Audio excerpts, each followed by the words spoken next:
হাজির হয়ে গেলাম আরও একটি ড্রামার গল্প নিয়ে। আজকের ড্রামার নাম হলো the romance of tiger and rose. গল্পটি খুবই মজার হতে চলেছে। এর উপর এই গল্পে তোমাদের পছন্দের জাও লুসি আছে। আশা করছি গল্পটি তোমাদের খুবই ভালো লাগবে। তো চলো কথা না বাড়িয়ে শুরু করছি আজকের এক্সপ্লেনেশন। শুরুতে আমাদের বলা হয় হুইওয়ান শহরে মেয়েদের রাজত্ব চলে আর শুয়ানহু শহরে ছেলেদের। দুই শহরের আলাদা আলাদা নিয়ম। শুয়ানহু শহর হুইওয়ান শহরের কাছে লড়াইয়ে হেরে গিয়েছিল। এর ফলে তাদের রাজপুত্র হানসুকে হুইওয়ান শহরে বিয়ে করে সারা জীবন এখানেই থাকতে হবে। হানসু হুইওয়ান শহরে ঢোকে।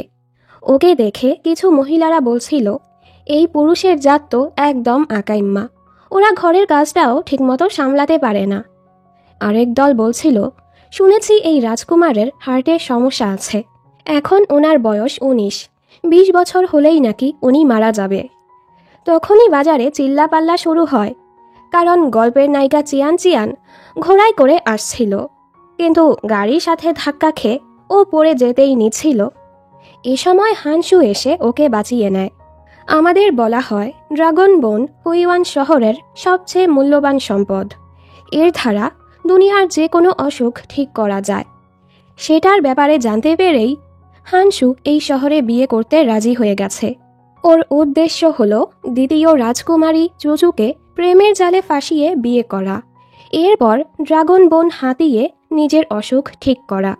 কিন্তু এখানে তো চিয়ান ওকে দেখে পছন্দ করে ফেলে আর ওর অ্যাসিস্ট্যান্ট জিরুইকে বলে, ওকে আমার মহলে নিয়ে আসো, আজ রাতেই আমি ওকে চাই আর কালকে আমি ওকে বিয়ে করব। হানসু পুরো অবাক, তুমি কে? চিয়ান বলে, আমি তৃতীয় রাজকুমারী চিয়ান চিয়ান। এই শুনতেই হানসু অসুস্থ হওয়ার অভিনয় করে, যেন ওর পাল্লায় পড়তে না হয়। তবে এতে কাজ হয় না। হানসুর অনেক রাগ হয়। সবাই বলছিল, এই রাজকুমারী তো খুবই উগ্র, নিজের ইচ্ছে মতো যা খুশি তাই করে, কোনো নিয়ম মানে না। মিনিস্টারের ছেলে পেই হ্যাংয়ের সাথে ছোটবেলাতেই ওর এঙ্গেজমেন্ট হয়ে গেছে, এখন আবার এই অসুস্থ রাজকুমারকে বিয়ে করে কি করবে কে জানে। হানসুর তো আরও রাগ হয়। আসলে এসব কিছু শাও চিয়ান ওর কাহিনীতে লিখছিল, যার নাম the romance of tiger and rose. ও একজন স্ক্রিপ্ট রাইটার। এরপর শাও চিয়ান অ্যাক্টর হানের সাথে দেখা করতে যায়, যে শুটিং সাইডে ছিল। হানের কাছে ওর স্ক্রিপ্ট একদমই ভালো লাগে না, কারণ কাহিনীর শেষে চুচু হানসুকে মেরে দিবে। শাও চিয়ান ওকে বোঝাতে থাকে, দেখো, প্রথমে রাজকুমারীকে প্রেমের জালে ফাঁসিয়ে বিয়ে করবে, এরপর ড্রাগন বোন হাতিয়ে নিবে, সুস্থ হওয়ার পরই সে হুইওয়ান শহরে হামলা করে দিবে। আর এই যুদ্ধে নিজের শহরের মানুষকে মরতে দেখে শেষে চুচু হানসুকে মেরে দিবে। হান বলে, দেখো, তোমার কাহিনীতে লাভ স্টোরিটা পুরো আজেরা, ইন্টারেস্টিং কিছুই নেই, মনে হয় জীবনে একটাও প্রেম করনি, এজন্য লাভ স্টোরি লিখতেও পারো না। কাহিনী চেঞ্জ করো, আর না হয় আমি শুটিং করব না। বেচারির তো খুবই বেজ্জতি হয়ে গেল। ওর খুবই রাগও হয়, কিন্তু ওর কাছে তো টাকা নেই। টাকার জন্য বেচারি আবারও কাহিনী লিখতে বসে। ও এত মনোযোগের সাথে কাজ করছিল যে 3 থেকে 4 দিন ও ঘুমায়ই না। কাহিনীটা লেখা শেষ করতেই ও বেহুশ হয়ে যায়। হুঁশে আসতেই ও এখন নিজের লেখা কাহিনীর ভেতরে ছিল, রাজকুমারী চিয়ান চিয়ানের শরীরে। আশেপাশের সব কিছু দেখে ও খুবই অবাক হয়। বাহিরে গিয়ে দেখে এটা তো হুইওয়ান শহর, যেটা ও কাহিনীতে লিখেছিল। এই শহরে মেয়েদের রাজত্ব চলে। ঘরে মেয়ে জন্মালে খুশি মানানো হয়, আর ছেলে জন্মালে পুরুষদের বকা লাগানো হয়। এখানে ছেলেদের পড়াশোনা করতে দেয়া হয় না। মহিলারা বাহিরে গিয়ে টাকা কামায় আর পুরুষরা ঘর সামলায়। পুরুষরা টাকা কামাতে চাইলে তারা দাস হয়ে বা কুঠিতে কাজ করতে পারে, মানে নাচা গানের কাজ। চিয়ান বুঝতে পারে ও নিজের লেখা কাহিনীর ভেতরে ঢুকে পড়েছে। এর মাঝে ওর বিয়ের জিনিসপত্র আনা হয়। ওদিকে হানসু খুবই রেগেছিল। ও তো চেয়েছিল চুচুকে বিয়ে করতে, তাই ও ডিসাইড করে আজ রাতেই চিয়ানকে বিষ দিয়ে মেরে ফেলবে, পরবর্তীতে চুচুকে বিয়ে করে নিবে।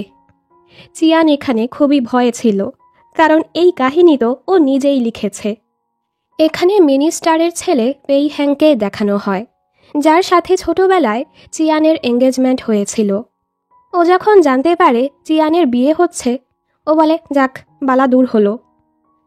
এই শহরের রানী মানে চিয়ানের মা যখন এটা জানতে পারে, উনিও কিছু বলে না। উনিও জানে ওনার মেয়ে কোনো নিয়মই মানে না। এরপর হানসু আর চিয়ানের বিয়ে হয়ে যায়। চিয়ান যখন ওর চেহারা দেখে পুরো অবাক, কারণ ও দেখতে পুরো অ্যাক্টর হানের মতো। হানসু ওকে বারবার ওয়াইন খেতে বলছিল। চিয়ান জলদি গার্ডদের ডেকে আনে আর বলে, এই লোক আমাকে বিষ দিয়ে মারতে যাচ্ছে, আর ওয়াইন নিয়ে খেয়ে ফেলে। ও ভেবেছে এটা খেলে মরে যাবে, আরও আসল দুনিয়ায় ফিরে যাবে, তবে কিছুই তো হয় না। এজন্য চিয়ান ভাবে হয়তো খাবারে বিষ মেশানো, কিন্তু ও একে একে সব কিছু খাওয়ার পরও কিছুই হয় না। দেন ও ভাবে হয়তো হানসু ওর ঠোঁটে বিষ লাগিয়েছে, যেন কোনো প্রমাণ পাওয়া না যায়। এই ভেবে চিয়ান জলদি ওকে কিস করে বলে, আমাকে বোকা বানাতে পারবে না। হানসু তো রেগে যায়। এর মাঝে চিয়ান বেহুশ হয়ে যায়। এর জন্য গার্ডরা হানসুকে অ্যারেস্ট করে নেয়। পরদিন ডাক্তার বলে, আসলে ড্রিঙ্ক করার ফলে চিয়ান বেহুশ হয়ে গেছে, কোনো বিষ টিষ খায়নি। চিয়ান ভাবে, আমি এখনও কাহিনীর ভেতরে কেন? ওর মনে পড়ে কাহিনীতে হানসু মারা যাওয়ার পর চুচু হুইওয়ান শহরের রানী হবে। চিয়ান ভাবে, এবার আমাকে কাহিনীটা শেষ করতে হবে। কাহিনী শেষ হলেই আমি আমার দুনিয়ায় এমনিতেই ফিরে যাব। ওদিকে সবাই ভাবছিল হানসু চিয়ানকে বিষ দিয়েছে, এজন্য ওকে জেলে রাখা হয়েছে। ওর তো খুবই রাগ হচ্ছিল। হানসু ওর অ্যাসিস্ট্যান্ট বাইজিকে বলে, আমাদের লোকদের রেডি করো, আগামীকালই আমরা এই শহরে হামলা করব। ওই চিয়ানের বাচ্চাকে তো আমি নিজ হাতে মারব। বাইজি বলে, শান্ত হন, আপনার তো আগে ড্রাগন বোন লাগবে। ওদিকে চিয়ান গিয়ে মাকে অনুরোধ করে যেন হানসুকে ছেড়ে দেয়। রানী কোনোভাবেই মানছিল না।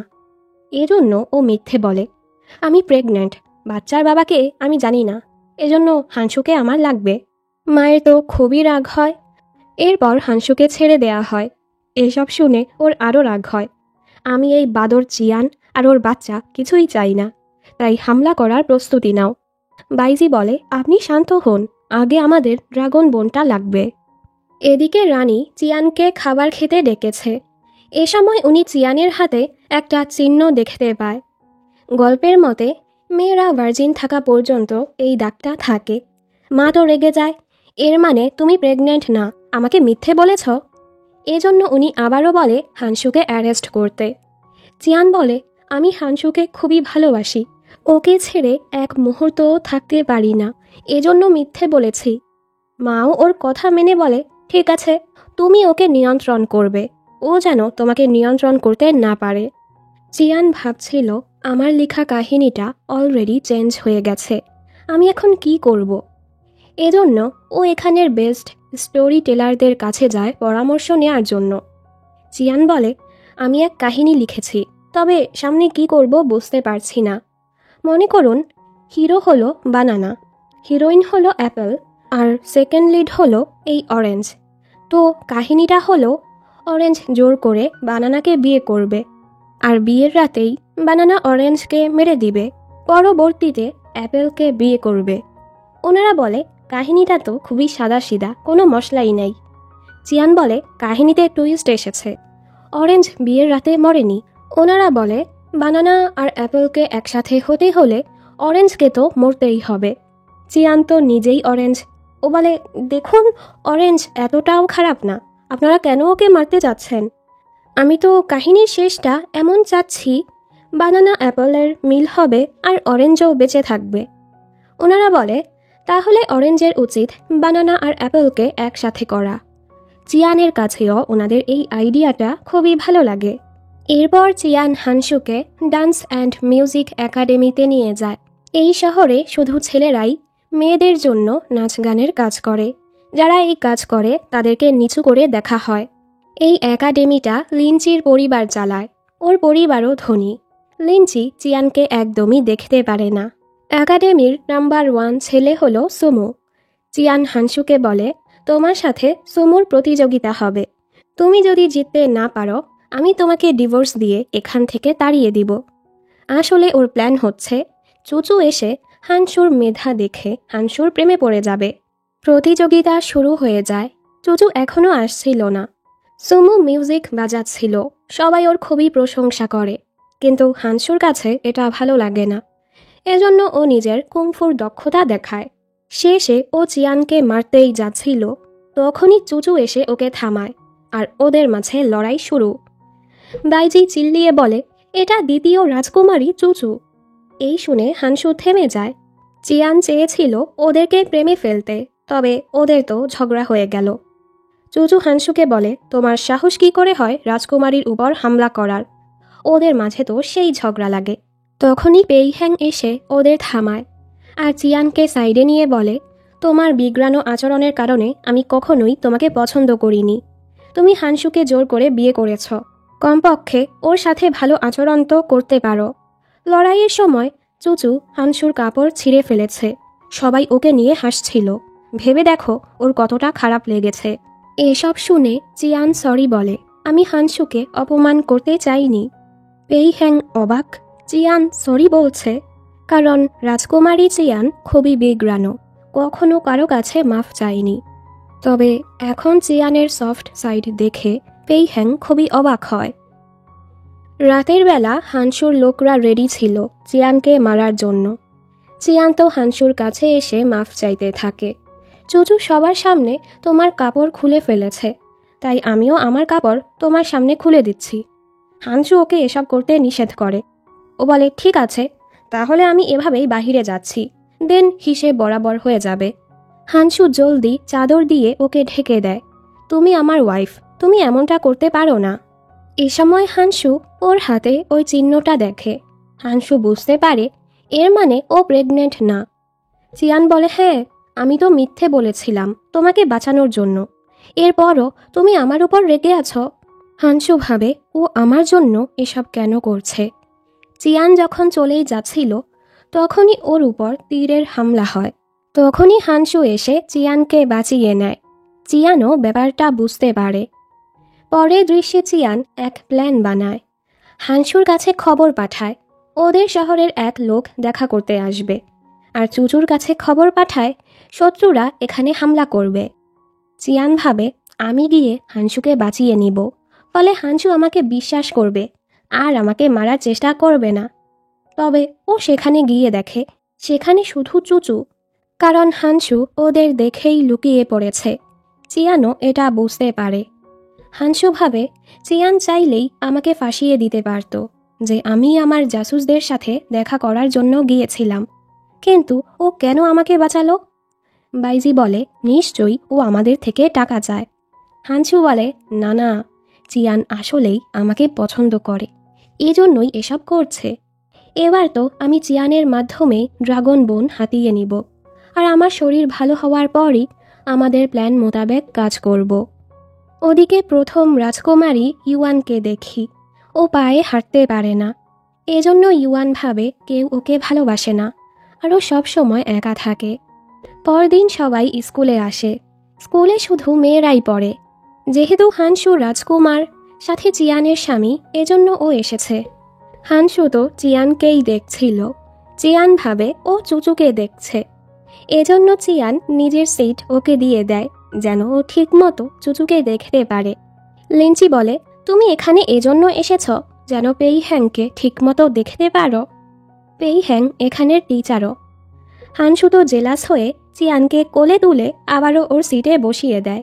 চিয়ান ভাবে, বোকা কোথাকার, আমি ওকে চুচুর কাছে যাওয়ার সুযোগ দিলাম, আরও বুঝলো না। চিয়ান তো ভ্যাঁ ভ্যাঁ করে পেইহ্যাংকে দেখছিল। হানসু জেলাস হয়ে ওদের মাঝে চলে আসে যেন চিয়ান পেইহ্যাংকে দেখতে না পারে। লিনচি চিয়ানকে অপমান করতে থাকে, তুমি তো পড়াশোনা কিছুই জানো না, আজ তুমি পড়া পারলে আমি টয়লেট পরিষ্কার করব, আর না পারলে তোমাকে টয়লেট পরিষ্কার করতে হবে। এই শুনে চিয়ান নিজের মেধা সবাইকে দেখিয়ে দেয় আর সুন্দর সুন্দর কবিতা শোনায়। সবাই তো চিয়ানের অনেক প্রশংসা করে, যার ফলে লিনচিকে টয়লেট পরিষ্কার করতে হয়। ও নিজের সকল রাগ সুমুর ওপর তোলে। চিয়ান যখন এই খবর পায় ও সুমুকে সেখান থেকে ছাড়াতে যায়। একটু পর হানসু চিয়ানের জন্য একটি উপহার কিনে আনে। এর মাঝে ও জানতে পারে চিয়ান তো মিউজিক একাডেমিতে গিয়েছে। সেখানের ছেলেরা মেয়েদের এন্টারটেইন করার জন্য কাজ করে। বাইজি বলে, আপনি তো বলেছেন চিয়ান আপনাকে পছন্দ করে, তাহলে ওখানে কেন গেল? হানসু তো রেগে উপহারটাই ভেঙে ফেলে আর জলদি সেখানে যায়। চিয়ান বলে, আমি সুমুকে কিনতে চাই। লিনচি বলে, সুমুকে কেন লাগবে তোমার? তোমার হাজব্যান্ড তোমাকে খুশি করতে পারে না? চিয়ান বলে, মুখ সামলে কথা বলো। সুমুর নাচ গান ভালো লাগে না, এজন্য আমি ওকে স্বাধীন করতে চাই। তবে লিনচি সুমুকে বেচতে নিষেধ করে দেয়। এসব শুনে হানসু ভাবে, আমরা চিয়ানের নামে যত রিউমার শুনেছিলাম সব মিথ্যে। আসলে তো চিয়ান খুবই ভালো মনের একটা মেয়ে। হানসু ভাবে, লিনচি সুমুকে বিক্রি করতে নিষেধ করেছে, এবার তো ওর সকল ছেলেদের গায়েব করে দিব। এরপর ও রানীর সামনে নাটক টাটক করে রানীর আদেশে মিউজিক একাডেমির সকল ছেলেদেরকে চিয়ানের রাজমহলে পাঠিয়ে দেয়। লিনচির ব্যবসায়ে তো লালবাত্তি। ও রেগে চিয়ানকে মারতে গেলে হানসু এসে ওকে সরিয়ে দেয়। লিনচি রেগে বলে, আমি তোমাদের দেখে নিব। চিয়ানের পর সুমুকে রেখে বাকিদের পাঠিয়ে দেয়। এখানে বাইজি হানসুকে বলে, আমি চিয়ানের হাতে হারমোনি দেখেছি, হয়তো আপনাকে উপহার দিবে। হানসু তো খুশি হয়ে যায়, কিন্তু চিয়ান তো সেটা পেইহ্যাংয়ের জন্য এনেছে, যা দেখে হানসুর খুবই রাগ হয়। চিয়ান পেইহ্যাংকে হারমোনিটা উপহার দিতে চাইলে পেইহ্যাং ভাবে চিয়ান ওকে নিচু দেখাতে চাচ্ছে। চিয়ান বলে, তুমি ভুল ভাবছ, আমি জানি তুমি মিউজিক পছন্দ করো। সুমোর নাচ গান ভালো লাগে না, এজন্য আমি ওকে মুক্ত করেছি, আর তুমি মিউজিক পছন্দ করো তাই আমি এটা তোমাকে দিয়েছি। ওর এমন ভালো আচরণ দেখে পেইহ্যাংও ধীরে ধীরে ওর প্রেমে পড়ছিল আর ওর উপহারটাও রেখে দেয়। তখনই লিনচি এসে বলে, তুমি পেইহ্যাংকে হারমোনি দিয়ে অপমান করছ, আর ওকে জোরে ধাক্কা দেয়। ফলে চিয়ান হাতে ব্যথা পেয়ে যায়। হানসু খুব সহজেই ওর হাতের ব্যথা ঠিক করে দেয়। চিয়ান অবাক হয়। একটু পর হানসুর জাসুস দেখা করতে আসে আর খবর দেয় চুচু রানীর আসল মেয়ে না, যা শুনে ওরা অবাক। বাইজি বলে, বড় রাজকুমারী অসুস্থ, দ্বিতীয়জন আসল মেয়ে না। যেহেতু চিয়ান রানীর আসল মেয়ে, হয়তো রানী পরবর্তীতে চিয়ানকেই রানী বানাবে। জাসুস বলে, রানীর শরীর দিন দিন খারাপ হচ্ছে, চলুন আমরা চিয়ানকে বিষ দিয়ে দেই। রানী যখন জানতে পারবে চিয়ান মরতে চলেছে, উনিও ভেঙে পড়বে। তখন রানীকেও মেরে আমরা এই শহরে হামলা করে শহরটা দখল করে নিব। হানসু বলে, আইডিয়াটা ভালো, তবে তাড়াহুড়া করার দরকার নেই। আসলে তো ও চিয়ানকে ভালোবেসে ফেলেছে। পরদিন বাজারে একটা ছেলেকে এরকম জামাকাপড় পরতে দেখে কিছু লোক বলছিল, বেশরম কোথাকার, এমন ছোট ছোট কাপড় পরলে মেয়েরা তো দুষ্টু নজরে তাকাবেই। কিছুদিন পর হানসুর জন্মদিন আসতে চলেছে, এজন্য চিয়ান হানসুর জন্য উপহার কিনতে আসে। তবে ওকে দেখেই সকল দোকানদাররা দোকান বন্ধ করে ফেলে, কারণ আসল রাজকুমারী ওনাদের থেকে জিনিস কিনে কখনোই টাকা দিত না। এজন্য চিয়ান বলে, আরে আমি আজ তোমাদের টাকা দিব। এই শুনে সবাই তো টেনে টুনে ওকে নিজেদের দোকানে নিচ্ছিল। এরপর চিয়ান ঘরে এসে হানসুর জুতোর সাইজ নিচ্ছিল। তখনই এখানে হানসু চলে আসে। ও ভাবছিল চিয়ান হয়তো ওর বিরুদ্ধে কোনো প্রমাণ খুঁজছে। চিয়ান ওর জামার মাপ নেওয়ার জন্য জলদি ওকে জড়িয়ে ধরে। হানসু অবাক। পরের দৃশ্যে চিয়ান খুবই সুন্দর করে ওকে জন্মদিনের সারপ্রাইজ দেয়। এতে হানসু বুঝতে পারে চিয়ান কেন ওকে জড়িয়ে ধরেছিল। এরপর দুজন একসাথে খাবার দাবার খায়। একটু পর চিয়ান মাতাল হয়ে ওর বুকেই ঘুমিয়ে পড়ে। হানসু ভাবছিল, ড্রাগন বোনের জন্য আমি চিয়ানকে মারতে পারি না, আমাকে অন্য কোনো রাস্তা খুঁজতে হবে। পরদিন রানী একটা ঘোষণা করে, ক্রাউন প্রিন্সেস বাছাই করার জন্য প্রতিযোগিতা রাখা হবে। প্রথম রাজকুমারী অসুস্থ, তাই ওকে প্রতিযোগিতা থেকে বাদ দিয়ে দেয়া হয়। চুচু তো ক্রাউন প্রিন্সেস হওয়ার জন্য খুবই পরিশ্রম করছিল, আর চিয়ানের তো ক্রাউন প্রিন্সেস হওয়ার কোনো ইচ্ছেই নেই। ওদিকে বাইজি হানসুকে খবর দেয়, আসলে ওই দিন চিয়ানি আপনাকে মিথ্যে খবর পাঠিয়েছিল, যেন চুচু আপনাকে ধরতে পারে। হানসু ভাবতে থাকে, এর মানে চিয়ান আমাকে ফাঁসিয়ে মারতে চায়। এসব ভাবতে ভাবতে ও বেহুশ হয়ে যায়। তখনই এখানে চিয়ান এসে ওকে এভাবে দেখে ভয় পেয়ে যায় আর জলদি ওকে মাউথ টু মাউথ ঔষধ খাওয়ায়। হানসু হুঁশে আসার পর বলে, তুমি সত্য করে বলো, আমার পিছু এভাবে কেন পড়ে আছো? চিয়ানও সত্যটা বলে দেয়, আসলে আমি চুচুর থেকে তোমাকে বাঁচিয়ে তোমার সামনে হিরো হতে চেয়েছিলাম, আমাকে মাফ করে দাও। হানসু বলে, ঠিক আছে, এক শর্তে তোমাকে মাফ করব, তোমাকে আমার সাথে রাতের বেলা ড্রিঙ্ক করতে হবে। মানে ও আবারও প্ল্যান করেছে চিয়ানকে বিষ দেয়ার। চিয়ান আবারও ওই স্টোরি টেলারদের কাছে গিয়ে বলে, অরেঞ্জ বানানাকে বোকা বানিয়েছে। বানানা এটা জানার পর এখন অরেঞ্জকে মারতে যাচ্ছে। ওনারা বলে, তুমি তো বলেছিলে বানানার হার্টের সমস্যা আছে, অরেঞ্জ যদি বানানার হার্টের সমস্যার সমাধান করতে পারে তাহলে হয়তো বানানা অরেঞ্জকে ছেড়ে দিবে। চিয়ান ভাবে, আসলেই তো। এজন্য চিয়ান জলদি মহলের খাজানা রুমে যায় আর ড্রাগন বোনটা খুঁজতে থাকে। সবাই ওকে থামানোর অনেক চেষ্টা করে। ড্রাগন বোন এই শহরের সবচেয়ে মূল্যবান সম্পদ, আপনি এটা এভাবে নিতে পারেন না। তবে চিয়ান কারো কথা না শুনে সেটা নিয়ে সোজা রাধুনিকে বলে এটার স্যুপ বানিয়ে দিতে। এর গন্ধ এত বাজে ছিল, সবার তো বমি পাচ্ছিল। রানী যখন এই খবর পায়, উনি খুব রেগে চিয়ানের মহলের দিকে আসতে থাকে। এখানে হানসু চিয়ানকে বলছিল ড্রিঙ্ক করতে। চিয়ান এই সেই বাহানা করছিল, ও তো জানে এখানে বিষ মেশানো আছে। ও বলে, আমি তোমার জন্য ড্রাগন বোনের স্যুপ বানাচ্ছি। হানসু বলে, মজা বন্ধ করো। চিয়ান বলে, বিশ্বাস না করলে তুমি গিয়ে চেক করতে পারো। এজন্য হানসু সেটা চেক করতে যায়। ও ভাবতে থাকে চিয়ান আমার জন্য এসব কেন করছে। এর মাঝে হানসুর মনে পড়ে ও তো খাবারে বিষ মিশিয়ে দিয়েছে। হানসু জলদি সেখানে গিয়ে দেখে এতক্ষণে চিয়ান বিষ মেশানো খাবার খেয়ে ফেলেছে। এ সময় এখানে আতশবাজি হয়। চিয়ান হানসুকে খুশি করার জন্য এটা করেছিল। এর মাঝে এখানে রানীও চলে আসে। উনি যখন দেখে চিয়ানকে বিষ দেয়া হয়েছে, উনি হানসুকে বলে, আমার মেয়ে তোমার জন্য ড্রাগন বোনের স্যুপ বানিয়েছে, এখন তুমি কি করবে? ড্রাগন বোনটা তুমি খাবে নাকি আমার মৃত্যুসজ্জা মেয়েকে খাওয়াবে? হানসু খুবই গিল্টি ফিল করছিল। ও চিয়ানকে বাঁচাতে জলদি ড্রাগন বোনের স্যুপটা খাওয়াতে থাকে। আমরা দেখি আসলে তো চিয়ান বিষ খাওয়ার নাটক করছিল, আর ঠিক হওয়ার নাটক করে বলে, আরে ড্রাগন বোনটা তো সত্যিই কাজ করে। ও হানসুকে জলদি জলদি স্যুপটা খেতে বলে, যেন ওর হার্টের অসুখটাও ঠিক হয়। এরপর তো হানসু ওর অনেক খেয়াল রাখে। চিয়ানও মজায় মজায় অসুস্থ হওয়ার নাটক করে যাচ্ছিল। যেহেতু ড্রাগন বোন এই শহরের সবচেয়ে মূল্যবান সম্পদ ছিল, সেটাও এখন নেই। ফলে শহরের সকল জনগণ অনেক রেগেছিল। রানী নিজের মেয়েকে বাঁচানোর জন্য সকল দোষ হানসুর উপর চাপিয়ে দেয়। ওর শরীর থেকে দুটো হাড্ডি বের করে নেয়ার আদেশ দেয়। ড্রাগন বোন ও খেয়েছে, শাস্তি ওকেই দেয়া হবে। চিয়ান অনেক অনুরোধ করে, হানসুকে কিছু করবেন না, ড্রাগন বোন আমি চুরি করেছি, শাস্তি আমাকে দিন। তবে রানী নিজের সিদ্ধান্ত বদলায় না। চিয়ান বলে, আপনি আমাকে রাজকুমারীর টাইটেল থেকে সরিয়ে দিন, আমি সাধারণ জনগণ হয়ে থাকব। এরপরও হানসুকে ছেড়ে দিন। রানীর তো অনেক রাগ হয় আর বলে, আজ থেকে তুমি কোনো রাজকুমারী না, সাধারণ নাগরিক হয়েই থাকবে। লিনচি যখন এই খবর পায়, ও তো অনেক লোকদের নিয়ে চিয়ানের বাড়ি পৌঁছায়, যাদের কাছ থেকে আগের চিয়ান জিনিসপত্র কিনে টাকা পরিশোধ করেনি। লিনচি বলে, এখন তো তুমি রাজকুমারী না, তাই ওদের টাকা পরিশোধ করো।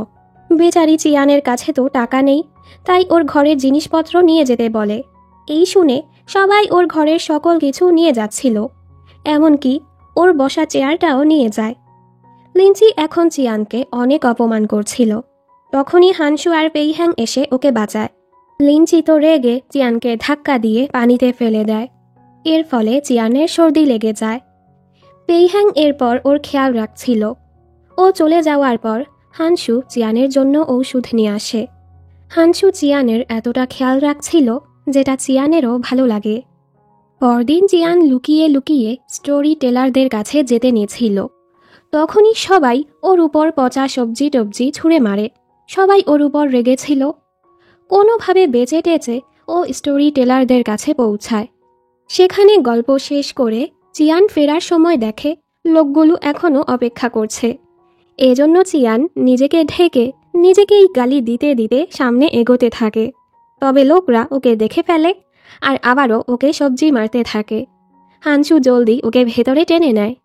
পরের দৃশ্যে দেখানো হয় শহরের মাইনের কাছে বিজলি পড়ে মাটি ফেটে মাইনের ভেতরে 100 জনের বেশি মানুষ আটকে গেছে। ও সকল লোকদের পরিবার এসে চিয়ানকে বলে, সৃষ্টিকর্তা আমাদের উপর রেগে আছে, তুমি মূল্যবান ড্রাগন বোন চুরি করে নিজের স্বামীকে খাইয়ে দিয়েছ, এজন্য সৃষ্টিকর্তা আমাদের শাস্তি দিচ্ছে। এখন তুমি নিজেকে বলি দাও, আর না হয় সৃষ্টিকর্তার রাগ শান্ত হবে না। আর এভাবেই একের পর এক দুর্যোগ আমাদের উপর আসতেই থাকবে। এগুলো শুনে চিয়ানের খুবই খারাপ লাগে। অন্যদিকে রাজমহলে সকল মিনিস্টাররা এটাই বলছিল, প্রজারা চাচ্ছে চিয়ানের বলি দেয়া হোক। রানীর তো অনেক রাগ হয়। মিনিস্টার ইয়াং বলে, প্রথমে আমাদের উচিত মাইনে আটকানো লোকদের রক্ষা করা। আসলে উনি হানসুর জাসুস, এই শহরে থেকে হানসুকে বিভিন্ন খবর দেয়। হানসুই ওনাকে বলেছে সবসময় চিয়ানকে রক্ষা করতে। যাই হোক, রানীও ওনার কথা মেনে নেয় আর বলে দেয় চিয়ান যেন নিজের মহল থেকে বের হতে না পারে। ওদিকে চিয়ান মাইনে আটকে থাকা লোকদের বাঁচানোর ব্যাপারে ভাবছিল। দুজনের মাথায় একসাথে আইডিয়া আসে, সেখানে ব্লাস্ট করে পাশে দিয়ে জায়গা খুলে তাদের বের করা যাবে। এই কাজের জন্য চিয়ানের কারো সাহায্য লাগবে। হানসু ভাবে চিয়ান ওর কাছে সাহায্য চাইবে, তবে চিয়ান তো পেইহ্যাংয়ের কাছে সাহায্য চাইতে যায়। এতে হানসুর অনেক রাগ হয়। এরপর পেইহ্যাং লুকিয়ে লুকিয়ে চিয়ানকে মাইনের জায়গায় নিয়ে যাচ্ছিল। চুচু যখন খবরটা জানতে পারে ও গিয়ে রানীকে জানায়। রানীর তো খুবই রাগ হয়, তোমাকে একটা কাজ দেয়া হয়েছে সেটাও করতে পারলে না। আসলে রানী ওর উপর সবসময় কঠোর থাকে, যেন চুচু নিজের দায়িত্ব ঠিকমতো পালন করতে শেখে, কারণ উনি চুচুকেই পরবর্তী রানী বানাতে চায়। তবে চুচু ভাবে রানী ওকে একদমই ভালোবাসে না। অন্যদিকে চিয়ান মাইনের জায়গায় চলে এসেছে, তবে এই বোকা ব্লাস্ট করার জন্য কিছুই আনেনি। তখনই হানসু এসে বলে, আমার কাছে আছে। দুজন তো টানাটানি শুরু করে, তুমি এখানেই থাকো, আমি ব্লাস্ট করব, এটা ডেঞ্জারাস। ওরা ঝগড়া করেই যাচ্ছিল, এর মাঝে বাইজি ব্লাস্ট করে দেয়। এরপর ওরা মাইনের ভেতরে আটকে পড়া লোকদের উদ্ধার করতে থাকে। তখনই চুচু সৈনিকদের নিয়ে এসে বলে, চিয়ানকে অ্যারেস্ট করো, ও ইল্লেগালভাবে ব্লাস্ট করেছে। এর মাঝে রানীও চলে আসে। চিয়ান এসবে পাত্তা না দিয়ে লোকদের উদ্ধার করতে থাকে। ও যেভাবে মানুষদের সাহায্য করছিল এই দেখে শুধু রানী না, সবাই খুশি হয়ে যায়। প্রথমে সবাই বলছিল চিয়ানকে বলি দিতে, তবে এখন সবাই অনুরোধ করছিল চিয়ানকে মাফ করে দিতে আর আবারও রাজকুমারী পদে ফিরিয়ে আনতে। চিয়ান যেখানে ব্লাস্ট করেছে সেই জমি থেকে পেট্রোলিয়াম বের হয়, যেটা খাজানার চেয়ে কম ছিল না, যেটা এই শহরে অনেক অনেক টাকা এনে দিবে। এজন্য রানী আবারও চিয়ানকে রাজকুমারীর টাইটেল দিয়ে দেয়।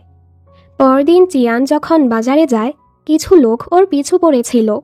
চিয়ান ভয়ে পালাতে থাকে, ওনারা আবারও পচা সবজি টবজি মারবে নাকি। আসলে তো ওনারা চিয়ানকে ধন্যবাদ বলতে এসেছে, ওনাদের পরিবারকে বাঁচানোর জন্য। চিয়ানও খুশি হয়। মাইনের রাস্তা খোলার জন্য ও নিজের হাতে পাথর সরিয়েছিল, এতে ও হাতে ব্যথা পেয়েছে। এজন্য হানসু নিজ হাতে ওকে খাবার খাওয়াচ্ছিল। এরপর তো এভাবে ওর থেকে খাবারও খায়। চিয়ান খুবই অবাক হয়ে যায়। হানসু হাসে। জলদি ক্রাউন প্রিন্সেস প্রতিযোগিতা আসতে চলেছে, তাই পেইহ্যাং ওকে পড়তে বলে। পড়ার কথা শুনে চিয়ানের অবস্থাই খারাপ হয়ে যায়। হানসু পেইহ্যাংকে দেখে জেলাস হয়, এজন্য হানসু বলে, তুমি আমার দেয়া বই পড়বে। পেইহ্যাং বলে, এগুলা পড়লে তুমি ফেল করবে। এই নিয়ে এদের ঝগড়া। চিয়ান জলদি এখান থেকে পালায়, আর ওরা দুজন তো ঝগড়া করতেই থাকে। টি হাউসে সবাই বাজি লাগাচ্ছিল যে কে ক্রাউন প্রিন্সেস হবে, চিয়ান নাকি চুচু। চিয়ান নিজের সকল টাকা চুচুর নামে লাগিয়ে দেয়। ওর কথা, চুচু তো নায়িকা, তাই ওই জিতবে, এরপর আমি অনেক টাকা পেয়ে যাব। এসব ভেবে ও খুশি হচ্ছিল।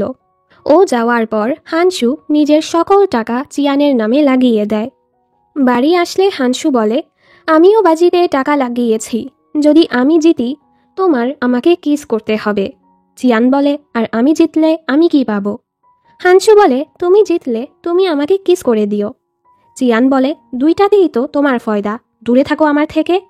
যাই হোক, এরপর তো হানসু ওকে পড়াতে থাকে যেন ও ক্রাউন প্রিন্সেস প্রতিযোগিতায় জিততে পারে। তবে এই মেয়ে তো পড়াশোনা আর কুংফু প্র্যাকটিস সব কিছু থেকেই পালিয়ে বেড়াচ্ছিল। ওদিকে প্রথম রাজকুমারীর মনটা খুবই খারাপ ছিল। সে নিজের অসুস্থতা নিয়ে সবসময় নিজেকে ছোট মনে করে। চিয়ান ওকে একটা বই দিয়ে বলে, তুমি যদি এ সকল ব্যায়ামগুলো নিয়মিত করো, হয়তো তুমি আবারও নিজের পায়ে হাঁটতে পারবে। ইউয়ান বলে, এসব আজেরা জিনিস, আমি কখনো নিজের পায়ে হাঁটতে পারবো না। এটা অমনি, যেমন তুমি কুংফু প্র্যাকটিস ছাড়া কুংফুতে জিততে চাও। তুমি কি ভাবো এটা সম্ভব? চিয়ান বলে, আমি যদি কুংফুতে জিততে পারি, তুমি এই ব্যায়ামগুলো করবে তো? আর ওকে বইটা দিয়ে চলে যায়। এরপর চিয়ান হানসুর সাথে কুংফু প্র্যাকটিস করতে থাকে। দেখতে দেখতে প্রতিযোগিতার দিন চলে আসে। 2টা স্টেপে কম্পিটিশন হবে, লিখিত আর কুংফু। চিয়ান তো পরীক্ষার সময় একটু লেখার নাটক করে, দেন ঘুমায় থাকে। পরীক্ষা শেষে আমরা দেখি কেউ চিয়ানের খাতাটা চেঞ্জ করে দেয়। এরপর কুংফু প্রতিযোগিতা ছিল। চিয়ান তো নিজের বুদ্ধি খাটিয়ে কষ্ট না করেই একে একে সবাইকে হারাতে থাকে, যেগুলো খুবই ফানি ছিল। তবে ফাইনালে ওর টক্কর লিনচির সাথে। লিনচি ফাইটিংয়ে ভালো, ও তো ইচ্ছে মতো চিয়ানকে মারছিল। হানসুর খুবই কষ্ট হচ্ছিল। চিয়ান হার না মেনে ওর বড় বোনের অপেক্ষা করে যাচ্ছিল। ইউয়ান যখন জানতে পারে চিয়ান হার না মেনে মার খেয়েই যাচ্ছে, ও ছুটে এখানে চলে আসে আর বলে, তুমি যে আমাকে ব্যায়াম করতে বলেছ, আমি সেগুলো করব। দয়া করে তুমি নিজেকে আর কষ্ট দিও না। এই শুনে চিয়ানের মাঝে সাহস আসে। ও উঠে দাঁড়িয়ে লিনচিকে কোর্ট থেকে ধাক্কা দিয়ে ফেলে দেয়, আর এভাবেই চিয়ান জিতে যায়। প্রতিযোগিতা শেষে ইউয়ান ওর চিকিৎসা করছিল। হানসু বলে, লিনচির বাচ্চা আমার চিয়ানকে 27টা মেরেছে, আমি তো ওকে জানেই মেরে ফেলব।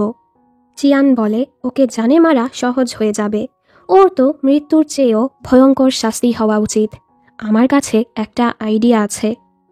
এরপর দেখানো হয় লিনচিকে একটা রুমে আটকে 27টা ইঁদুর ছেড়ে দেয়া হয়েছে। লিনচির চিল্লানোর শব্দ শুনে চিয়ান তো খুবই মজা পাচ্ছিল। এ সময় একটা ইঁদুর বাহিরে চলে আসে। সেটা দেখে চিয়ান ভয়ে হানসুর কোলে উঠে পড়ে, আর এবার হানসু মজা পাচ্ছিল। পরদিন ক্রাউন প্রিন্সেসের রেজাল্ট ঘোষণা করা হয়, যেখানে দেখা যায় চিয়ান লিখিত এবং কুংফু দুটোতেই ভালো করেছে। এজন্য চিয়ানকে ক্রাউন প্রিন্সেস বানানো হয়। চিয়ান অবাক, ও তো খাতায় শুধু ইমোজি এঁকেছিল, ও কিভাবে পাশ হতে পারে? চিয়ান না করতে থাকে, আমি ক্রাউন প্রিন্সেস হতে চাই না, চুচু এর যোগ্য, ওকেই বানিয়ে দিন। চুচু রেগে চলে যায়।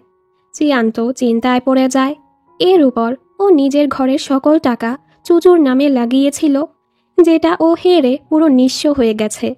কিন্তু হানসু তো ওর সকল টাকা চিয়ানের নামে লাগিয়েছিল, ফলে সকল টাকা আবারও ওদের ঘরে চলে এসেছে। এসব দেখে চিয়ান অবাক। ও বলে, এর মানে আমার খাতাটা তুমিই চেঞ্জ করেছ? হানসু বলে, অবশ্যই, ধন্যবাদ বলার দরকার নেই। চিয়ান রেগে বলে, তুমি এমনটা কেন করলে? আমি তো ক্রাউন প্রিন্সেস হতে চাই না। চুচু আসল নায়িকা, ওর ক্রাউন প্রিন্সেস হওয়া উচিত ছিল। হানসু বলে, আমি তোমার সাহায্য করলাম, উল্টো তুমি আমার সাথে রাগ দেখাচ্ছ। এই নিয়ে ওদের মাঝে ঝগড়া লাগে। এরপর ওরা ক্রাউন প্রিন্সেসের শুভযাত্রার অনুষ্ঠানে যায়। ওরা তো এখানেও ঝগড়া করছিল। হানসু রেগে পালকি থেকে নেমে চলে যাচ্ছিল। চিয়ানের কাপড় ওর জুতোতে আটকে গেছে, যেটা হানসু খেয়ালই করে না। ও যত সামনে এগোচ্ছিল চিয়ানের কাপড় খুলে যাচ্ছিল, ফলে সবাই চিয়ানকে নিয়ে হাসে। বাড়ি এসে চিয়ান তো রেগে ওর উপর চিল্লাচ্ছিল, আমি আর তোমাকে দেখতেও চাই না। কিন্তু এই সময় ও পিচ্ছিল খেয়ে পড়ে যেতে নিলে হানসু ওকে বাঁচাতে যায়, ফলে অ্যাক্সিডেন্টলি ওদের মাঝে কিস হয়ে যায়। দুজনই এতে লজ্জা পেয়ে যায়। হানসু পরদিন চিয়ানের কাছে মাফ চাওয়ার জন্য মেয়েদের কাপড় পরে এসে বলে, কাল সবার সামনে তোমার কাপড় ছিঁড়ে ফেলে আমি তোমাকে অসম্মান করেছি, তো তুমিও আমার কাপড় ছিঁড়তে পারো। চিয়ান তো মজায় মজায় ওর কাপড় ছিঁড়ে খেলছিল। ওকে খুশি দেখে হানসুও হাসে। তখনই এখানে বেইহ্যাং চলে আসে, ফলে হানসু লজ্জা পেয়ে যায়। যেহেতু চিয়ান এখন ক্রাউন প্রিন্সেস হয়ে গেছে, ওর উপর অনেক দায়িত্ব আসে। সকল কাজ বোঝার জন্য ও বেইহ্যাংয়ের সাহায্য নেয়। হানসু খুবই জেলাস হয়। আইজি বলে, মাস্টার, আপনার কি আবারও হার্ট অ্যাটাক আসছে? আপনি না ড্রাগন বোন খেয়েছেন, এরপরও সুস্থ হননি? হানসু বলে, আরে বোকা, এটা সেই ব্যথা না রে। পরদিন রানী চিয়ানকে বলে, আজকাল উইম্যাং পাহাড়ে ডাকাতদের অত্যাচার বেড়ে গেছে। সেই পাহাড় দিয়ে বাণিজ্যিক জিনিসপত্র নেওয়া হয়। ডাকাতরা লোকদের আটকে জিনিসপত্র রেখে দেয়। তাই রানী আদেশ দেয় চিয়ানকে সেখানে গিয়ে ডাকাতদের লিডার ম্যাংকে ধরে আনতে, আর না হয় মেরে দিতে। চিয়ান তো সেখানে যেতে চাচ্ছিল না, তবে রানীর আদেশ অমান্যও করতে পারবে না। হানসুও ওর সাথে যাবে। চিয়ান ভাবে চুচুকেও সাথে নিয়ে যাবে, যেন কিছু করে হানসু আর চুচুকে প্রেমে ফেলতে পারে। ওর কথা, ওরা দুজন প্রেমে পড়লে কাহিনীও শেষ হবে, আমিও আমার দুনিয়ায় ফিরতে পারবো। সেখানে যেতে আসতে 3 থেকে 4 মাস সময় লাগবে। রাস্তায় অনেক ঝুঁকি আসতে পারে। এজন্য পেই হ্যাং নিজের বিশ্বস্ত লোক জিংকে চিয়ানের সাথে পাঠায় চিয়ানকে রক্ষা করার জন্য। হানসু বলে, আমি আমার ওয়াইফের খেয়াল রাখতে পারবো, তোমার লোকের দরকার নেই। চিয়ানের মনে পড়ে, আরে জিং তো আমার কাহিনীর ইম্পর্ট্যান্ট একটা ক্যারেক্টার, ও তো চুচু আর হানসুকে এক করতে সাহায্য করবে। এজন্য চিয়ান জিংকে নিতে রাজি হয়ে যায়। হানসুর খুবই রাগ হয়। এরপর সবাই উইম্যাং পাহাড়ে যাওয়ার জন্য রওনা দিচ্ছিল। হানসু চিয়ানের গায়ে চাদর জড়িয়ে দিতে যাচ্ছিল, তবে জিং আগেই সেটা করে দেয়। পালকিতে হানসু চিয়ানকে উঠাতে যাচ্ছিল, সেই কাজ আবারও জিং আগে করে দেয়। হানসুর তো আরও রাগ হয়। এভাবেই কিছুদিন পার হয়। চিয়ান সুমুকে বলে গিয়েছে ইউয়ানকে ব্যায়াম করাতে সাহায্য করতে। আমরা বুঝতে পারি ধীরে ধীরে ইউয়ান আর সুমু দুজন দুজনকে পছন্দ করতে শুরু করছে। কিছুদিন পর ওরা সবাই উইম্যাং পাহাড়ের কাছে পৌঁছে যায়। চিয়ান তো চুচু আর হানসুকে ক্লোজ করার প্ল্যান বানাতে থাকে। ওদের দুজনের কাছে আলাদা আলাদা চিঠি পাঠিয়ে স্টোর রুমে ডাকে। সেখানে রোম্যান্টিক পরিবেশও বানায়। চুচুও সেখানে চলে আসে। চিয়ান তো খুশি হয়ে যায়, এবার নিশ্চয়ই ওরা প্রেমে পড়বে। কিন্তু হানসু তো চুচুকে লড়াইয়ের অফার করে। মাঝখানে চুচু পড়ে যেতে নিলে হানসু যদিও ওকে বাঁচিয়ে নেয়, দেন আবারও ওকে ছুঁড়ে ফেলে দেয়। এসব দেখে চিয়ান মাথা থাপড়াতে থাকে। এরপর চিয়ান জিংকে বলে, আমি আর কি করব ওদের মেলাতে? জিং বলে, এটা আমার উপর ছেড়ে দিন। পরদিন হানসু আর চুচু ডাকাতদের সর্দার ম্যাংকে খুঁজছিল। তখনই চুচু এক গর্তে পড়ে যায়। গর্তটা জিং বানিয়েছে। তখনই হানসু চুচুকে বাঁচাতে আসে। আর এবার সত্যি চুচু হানসুর প্রেমে পড়ে যায়। অনেক রাত হয়ে যাওয়ায় ওরা এক জায়গায় আশ্রয় নেয়। এখানে জিং জিরুইকে বলে চিয়ানের জন্য খাবার বানাতে। চুচু হানসুকে বলে, ওই দিন তোমার সাথে চিয়ানের দেখা না হলে আজ তুমি আমার হাজব্যান্ড থাকতে। আমার কাছে আরেকটা সুযোগ থাকলে সেই ঘোড়ায় চড়ে আমি তোমার সামনে যেতাম। হানসু বলে, হয়তো আমার সাথে চিয়ানের সম্পর্কটা প্রথমে ভালো ছিল না, তবে ধীরে ধীরে আমি ওকে ভালোবেসে ফেলেছি। দ্বিতীয়বারও সুযোগ পেলে আমি শুধু চিয়ানকেই ভালোবাসব। এসব শুনে চুচু কষ্ট পায়। চিয়ান সবসময় নিজের ইচ্ছে মতো সব কিছু পায়, আমি অনেক চেষ্টা করলেও কিছুই পাই না। পরদিন চিয়ান ওদের বলে, তোমরা এখানে আগুন জ্বালিয়েছ কেন? এবার তো ম্যাং আমাদের খবর পেয়ে যাবে। ঠিক তখনই ম্যাং তার দল নিয়ে এখানে হামলা করে দেয় আর চিল্লিয়ে বলে, চিয়ানকে খুঁজো, আমি ওকে নিজের ওয়াইফ বানাবো। চিয়ান লুকাচ্ছিল। এ সময় জিং চিল্লিয়ে চিয়ানকে ডাকে, ফলে ম্যাং জেনে ফেলে চিয়ান কোথায় আছে। ম্যাং চিয়ানকে ধরতেই যাচ্ছিল, তখনই এখানে হানসু চলে আসে। ও জলদি চিয়ানকে বাঁচিয়ে নেয়, ফলে নিজেও ব্যথা পায়। এরপর ওরা ডাকাতদের ধরে ফেলে। চুচু তো ম্যাংকে এখনই মারতে যাচ্ছিল, তবে চিয়ান বলে, দেখো, মারাটা ঠিক হবে না। ম্যাং চিল্লিয়ে বলে, চিয়ান, আমি তোমাকে আমার ওয়াইফ বানাবো। এই শুনে তো হানসু রেগে ওকে মারতে যাচ্ছিল। চিয়ান বলে, আমি তোমাকে ক্ষমা করে দিচ্ছি, এখন থেকে আর খারাপ কাজ করবে না। ফলে ম্যাংকে ছেড়ে দেয়া হয়। চুচুর তো খুবই রাগ হচ্ছিল। ওরা বলে, ম্যাং কিভাবে জানলো আমরা এখানে এসেছি? জিং বলে, আমাকে ক্ষমা করে দিবেন, আমি তো রাজকুমারীর জন্য খাবার বানাতে চাচ্ছিলাম। ও তো বলতে বলতে এটাও বলে দেয় চিয়ান ওর থেকে আইডিয়া চেয়েছে কিভাবে হানসু আর চুচুকে এক করা যায়। এজন্যই ও ওই গর্তটা বানিয়েছিল। হানসু রেগে চিয়ানকে বলে, আমি তোমার হাজব্যান্ড, তুমি কিভাবে এমনটা ভাবতে পারো? আর রেগে রুমে চলে যায়। চিয়ান চুচুর কাছেও মাফ চাইতে থাকে। চুচু বলে, সমস্যা নেই, তুমি যদি আমাকে আর হানসুকে এক করতে চাও তোমার আরও চেষ্টা করা উচিত, কারণ এখন আমিও হানসুকে চাই। এই শুনে এখন চিয়ানের খারাপ লাগে। কিছুক্ষণ পর চিয়ান হানসুর জন্য ওষুধ নিয়ে যায়, কিন্তু ও দেখে চুচু আগেই সেখানে হানসুর খেয়াল রাখছিল। হানসু এবার চিয়ানকে ইগনোর করলে এতে চিয়ান জেলাস হয়ে চলে যায়। এরপর ওরা 2 বার না 3 বার না 6 বার ম্যাংকে ধরে ধরে মাফ করে ছেড়ে দেয়। তবে এই ডাকু এখনও শুধরায় না, ফলে 7ম বারও ওকে ধরা হয়। এবারও চিয়ান ওকে ক্ষমা করে দেয়। চুচু আর হানসুর খুবই রাগ হচ্ছিল, আমরা এত কষ্ট করে ওকে ধরি আর তুমি ওকে ছেড়ে দাও। এরপর যদি আমরা এখানে না থাকি আর ম্যাং যদি তোমাকে কিডন্যাপ করে নিয়ে যায় তখন কি হবে? ও তো তোমাকে জীবিত ফ্রাই করে মশলা টশলা দিয়ে চিবিয়ে খেয়ে ফেলবে। চিয়ান ভয় পায় ঠিকই, আর বলে এমন কিছুই হবে না। পরদিন হানসু আর চুচু মিলে বর্ডারে কাজের জন্য যায়, আর তখনই ম্যাং এখানে হামলা করে চিয়ানকে কিডন্যাপ করে নিয়ে যায়। বাহিরে এত সাজগোজ দেখে চিয়ান ভাবে ওই ডাকু কি আমাকে জোর করে বিয়ে করবে? তখনই এখানে ম্যাং চলে আসে। চিয়ান বলে, দেখো আমার কাছেও আসবে না, আর না হয় হানসু তোমাকে ছাড়বে না। তবে ম্যাং তো ওর সামনে বসে পড়ে আর বলে, তুমি আমাকে অনেকবার ধরেও ছেড়ে দিয়েছ, আমার ভালো দিকগুলো দেখেছ, তাই আমি তোমার বিশ্বস্ত লোক হতে চাই। আজ থেকে আমরা ভাই বোন। ও তো এবার চিয়ানকে ওদের এখানের সর্দার বানিয়ে দেয়। ওদিকে হানসু ক্যাম্পে ফিরে চিয়ানের কিডন্যাপের খবর পেয়ে ম্যাংয়ের আস্তানায় হামলা করতে আসে, কিন্তু এসে দেখে এখানে তো পার্টি চলছে। চিয়ান তো মাতাল হয়ে নাচছিল, আর হানসুকে দেখে বলে, এই হ্যান্ডসাম ছেলেটা কে? আমার সাথে চলে আসো, তোমাকে আমার হাজব্যান্ড বানাবো। জিরুই এসে বলে, উনি আপনার হাজব্যান্ডই। চিয়ান অবাক হয়ে বলে, আমি কবে এত হ্যান্ডসাম ছেলেকে বিয়ে করলাম? জিরুই বলে, আপনি ওনাকে কিডন্যাপ করেছেন। চিয়ান বলে, তাহলে আমি আবারও ওকে কিডন্যাপ করব। ও তো হানসুর অ্যাপস চেক করতে থাকে। হানসু ওকে কাছে টেনে নেয়। চিয়ানও একটু হুঁশে আসে আর বলে, তুমি আসতে এত দেরি কেন করেছ? তুমি জানো আমি কতটা ভয় পেয়েছি। হানসু ওকে সরি বলে আর কোলে তুলে নেয়, আর ম্যাংকে বলে, তুমি যদি চুরি ছেড়ে দাও, ভালো কাজ করো, আমরা তোমাকে চিয়ানের বিশ্বস্ত লোক হিসেবে নিয়ে যাব, আর যদি খারাপ কাজ না ছাড়ো তোমাকে মেরে দিব। ম্যাং তো অলরেডি চিয়ানের দলে চলে এসেছে, তাই ওদের সাথে চলে আসে। পরদিন চিয়ান ঘুম থেকে উঠে নিজের কাণ্ড কারখানা মনে করে খুবই লজ্জা পাচ্ছিল। হানসু তো ওর মজা নেয়। কিছুক্ষণ পর একজন হানসুকে বলে, কেউ আপনাকে স্টোর রুমে ডেকেছে।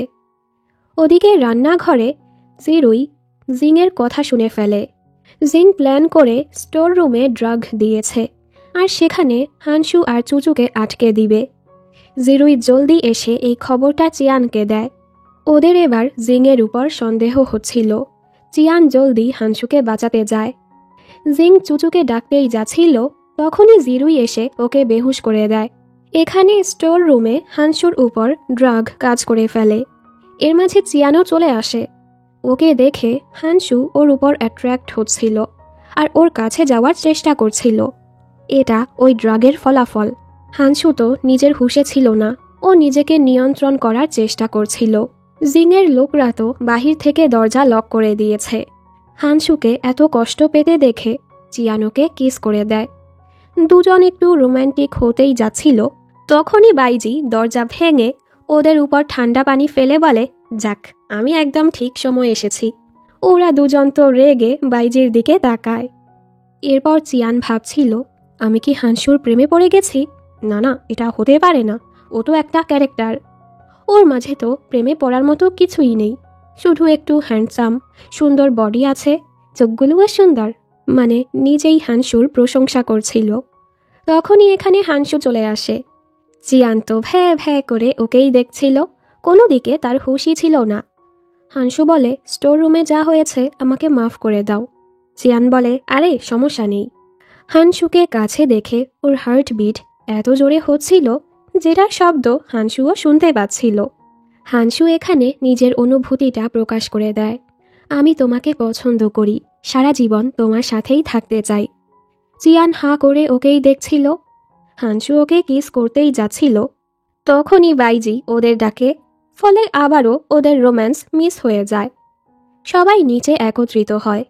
জিং তো সবার সামনে ভালো সাজার নাটক করছিল। যে ড্রাগ দিয়েছে আমি তাকে খোঁজার চেষ্টা করেছি, তবে পাইনি, আমাকে ক্ষমা করে দিন।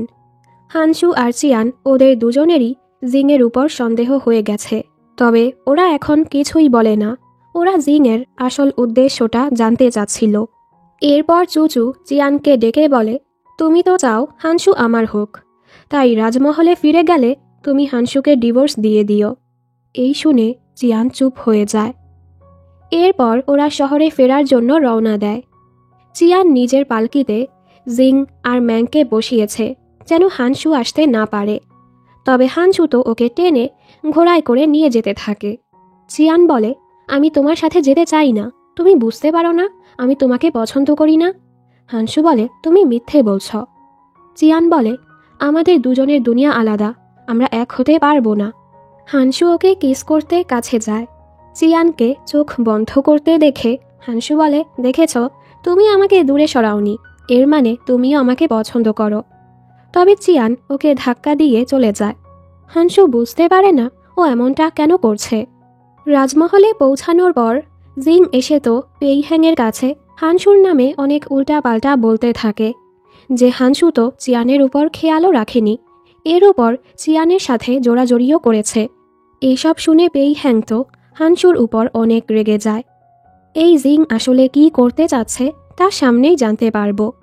এখানে স্কুলে এসেও হানসু তো শুধু চিয়ানকেই দেখছিল। চুচুর খুবই রাগ হয়। চিয়ান দাঁড়িয়ে পেইহ্যাংকে একটা লাভ কবিতা শোনায়। পেইহ্যাং তো খুশি হয়ে যায়, ও ভাবে চিয়ান ওকে ভালোবাসে। হানসু তো অনেক জেলাস হয় আর বলে, চিয়ান ভালোবাসা আর বন্ধুত্বের তফাৎটা বোঝে না, এজন্য তোমাকে এই কবিতাটা শুনিয়ে দিয়েছে, তুমি আবার বেশি খুশি হয়ে হাওয়াতে উড়ো না। চিয়ান ওদের ঝগড়া দেখে পালায়। এখন তো শহরের সবাই চিয়ানের প্রশংসা করছিল, যে চিয়ান ডাকাত দলকে ধরার পরও মারেনি, নিজের কৌশল ব্যবহার করে ডাকাতদেরকেও ভালো বানিয়ে ফেলেছে। সবাই চিয়ানের প্রশংসা করছিল। এতে চুচুর অনেক রাগ হয়। পেইহ্যাং হানসুকে বলে, তুমি চিয়ানের হাজব্যান্ড হয়েও ওর খেয়াল রাখতে পারো না, ওকে ছেড়ে দিচ্ছ না কেন? হানসু বলে, আমি বেঁচে থাকতে তুমি ওকে পাবে না, তাই ওকে পছন্দ করা ছেড়ে দাও। আর তুমি ওই জিংয়ের আসল রূপ জানো না, ওকে বিশ্বাস করো না। পেইহ্যাং বলে, আমি আমার লোকদের ভালো করেই চিনি। রাতের বেলা জিং লুকিয়ে লুকিয়ে চিয়ানের রুমে হুইওয়ান শহরের ডিফেন্স ম্যাপটা রেখে আসে, যেটা জিরুই দেখে ফেলে। জিরুই গিয়ে চিয়ানকে জানায়, জিং আপনার রুমে আর্মিদের গুরুত্বপূর্ণ ডিফেন্স ম্যাপ রেখে এসেছে, যেন সবাই ভাবে আপনি আপনার দেশের সাথে দুশ্মনী করছেন, এর ফলে আপনাকে শাস্তি দেয়া হবে। চিয়ান বলে, এটা নিয়ে আমি ধরা পড়লে আমাকে ক্রাউন প্রিন্সেস থেকে সরিয়ে দেয়া হবে, ফলে চুচু ক্রাউন প্রিন্সেস হতে পারবে। জিং এটা যেখানে রেখেছে তুমি এটা সেখানেই রেখে আসো। ওর কথা মতো জিরুইও সেটা রেখে আসে। পরদিন জিং চুচুর কাছে গিয়ে বলে, আমি রাজকুমারী চিয়ানের রুমে ডিফেন্স ম্যাপ দেখেছি, উনি আমাদের শহরের তথ্য অন্য শহরকে দিচ্ছে, যেন তারা সহজেই এই শহরে হামলা করতে পারে। এই শুনে চুচু চিয়ানের মহলে তল্লাশি লাগায়, কিন্তু সেখানে তো শুধু পেইহ্যাংয়ের এমন একটা ছবি পায়। সবাই ভাবে চিয়ান পেইহ্যাংয়ের এমন ছবি এঁকেছে। চিয়ান তো এতে লজ্জা পেয়ে যায়। আসলে হানসুর বলাতে বাইজি ম্যাপের জায়গায় অন্য কিছু রেখে দিয়েছে। চুচু জিংকে বলে, তুমি রাজকুমারী চিয়ানের নামে মিথ্যে কেন বললে? জিং এবার ওর আসল রূপে এসে বলে, এই চিয়ানকে আমি একদমই পছন্দ করি না। ছোটবেলায় ও একবার অকারণেই আমাকে মেরেছিল, বড় হয়েও ওর অসভ্যতামি কমেনি, ও তো ক্রাউন প্রিন্সেস হওয়ার যোগ্যই না, এজন্য ওকে ফাঁসাতেই আমি এসব করেছি। জিংয়ের দোষের কারণে ওকে জেলে বন্দি করা হয়। চিয়ানের রুম থেকে পেইহ্যাংয়ের যেমন ছবি পাওয়া গেছে, এই নিয়ে তো সবাই চিয়ানের মজা নিচ্ছিল। সবাই চলে যাওয়ার পর চিয়ান বলে, কোন অসভ্য এই কাজ করেছে? হানসু এসে বলে, দেখো, ধন্যবাদ বলার দরকার নেই। চিয়ান রেগে বলে, এর মানে এই কাজ তোমার, আর ওকে পেটাতে থাকে, তুমি তো আমার মান সম্মান সব ডুবিয়ে দিয়েছ। হানসুও ওই ছবিটা দেখে বাইজির দিকে রেগে তাকায়। বাইজি বলে, আমি তো এটা দেখিও নি। ম্যাডামের রুমের বক্স থেকে একটি কাগজ নিয়ে রেখে দিয়েছি। হানসু এবার চিয়ানকে বলে, এখন কি বলবে তুমি? তোমার রুমে এই ছবি কি করে? চিয়ান বলে, আমাকে নিয়ে এত সমস্যা থাকলে আমাকে ডিভোর্স দিচ্ছ না কেন? হানসু বলে, আমি কখনো তোমাকে ডিভোর্স দিব না। চিয়ান বলে, আমাদের মাঝে তো অমন সম্পর্কও নেই। হানসু বলে, আমি দিব না ডিভোর্স, কারণ আমি তোমাকে ভালোবাসি। আর ওর কপালে একটা চুমু করে দেয়। পরের দৃশ্যে চিয়ান খুবই চিন্তায় ছিল, কারণ কাহিনী মোতাবেক 7th ফেস্টিভ্যালের দিন হানসু ওদের শহরে বোম ব্লাস্ট করবে, আর ফেস্টিভ্যাল খুব শীঘ্রই আসতে চলেছে। ওদিকে হানসুর জাসুসরা খবর দিতে আসে, আপনার বাবা বলেছে ফেস্টিভ্যালের দিনই হামলা করে রানীকে মেরে ফেলতে। হানসু এমনটা করতে চাচ্ছিল না, এজন্য ও চুপ করে থাকে। এরপর চুচু আবারও হানসুর কাছে নিজের অনুভূতিটা প্রকাশ করে। হানসু বলে, আমি তোমার বোনের স্বামী, নিজের অনুভূতি নিজের কাছেই রাখো, আর কখনো এসব বলবে না। এই শুনে চুচুর অনেক রাগ হয়। রাতে পেইহ্যাং চিয়ানকে বাড়ি এগিয়ে দেয়। পেইহ্যাংও নিজের অনুভূতিটা প্রকাশ করে। চিয়ান বলে, তোমাকে সব কিছুর জন্য ধন্যবাদ, তবে সরি, আমি শুধু তোমাকে বন্ধু হিসেবেই দেখি। পরদিন রানী যখন জানতে পারে চিয়ানের রুম থেকে পেইহ্যাংয়ের কেমন ছবি পাওয়া গেছে, উনি চিয়ানকে বলে, তুমি হানসুকে ভালো না বাসলে ওকে ডিভোর্স দিয়ে পেইহ্যাংকে বিয়ে করে নাও। চিয়ান কিছুই বলে না। ও যাওয়ার পর এখানে হানসু আসে। উনি হানসুকেও বলে, তুমি তো চিয়ানকে ভালোবাসো না, তো ওকে ডিভোর্স দিয়ে দাও। হানসু বলে, আমি চিয়ানকে ভালোবাসি, বেঁচে থাকা পর্যন্ত আমি কখনোই ওকে ডিভোর্স দিব না। আজ ওরা সবাই শিকারে এসেছে। হানসু গত রাতে ওকে রিজেক্ট করে দিয়েছে। চুচু রেগে চিয়ানের উপর তীর মারতেই যাচ্ছিল, তখনই হানসু এসে চিয়ানকে বাঁচিয়ে নেয়। চিয়ান কিছু না বুঝার ভান করে চলে যায়। হানসু বলে, ও তোমার বোন, নিজের বোনকে কিভাবে মারার চেষ্টা করো?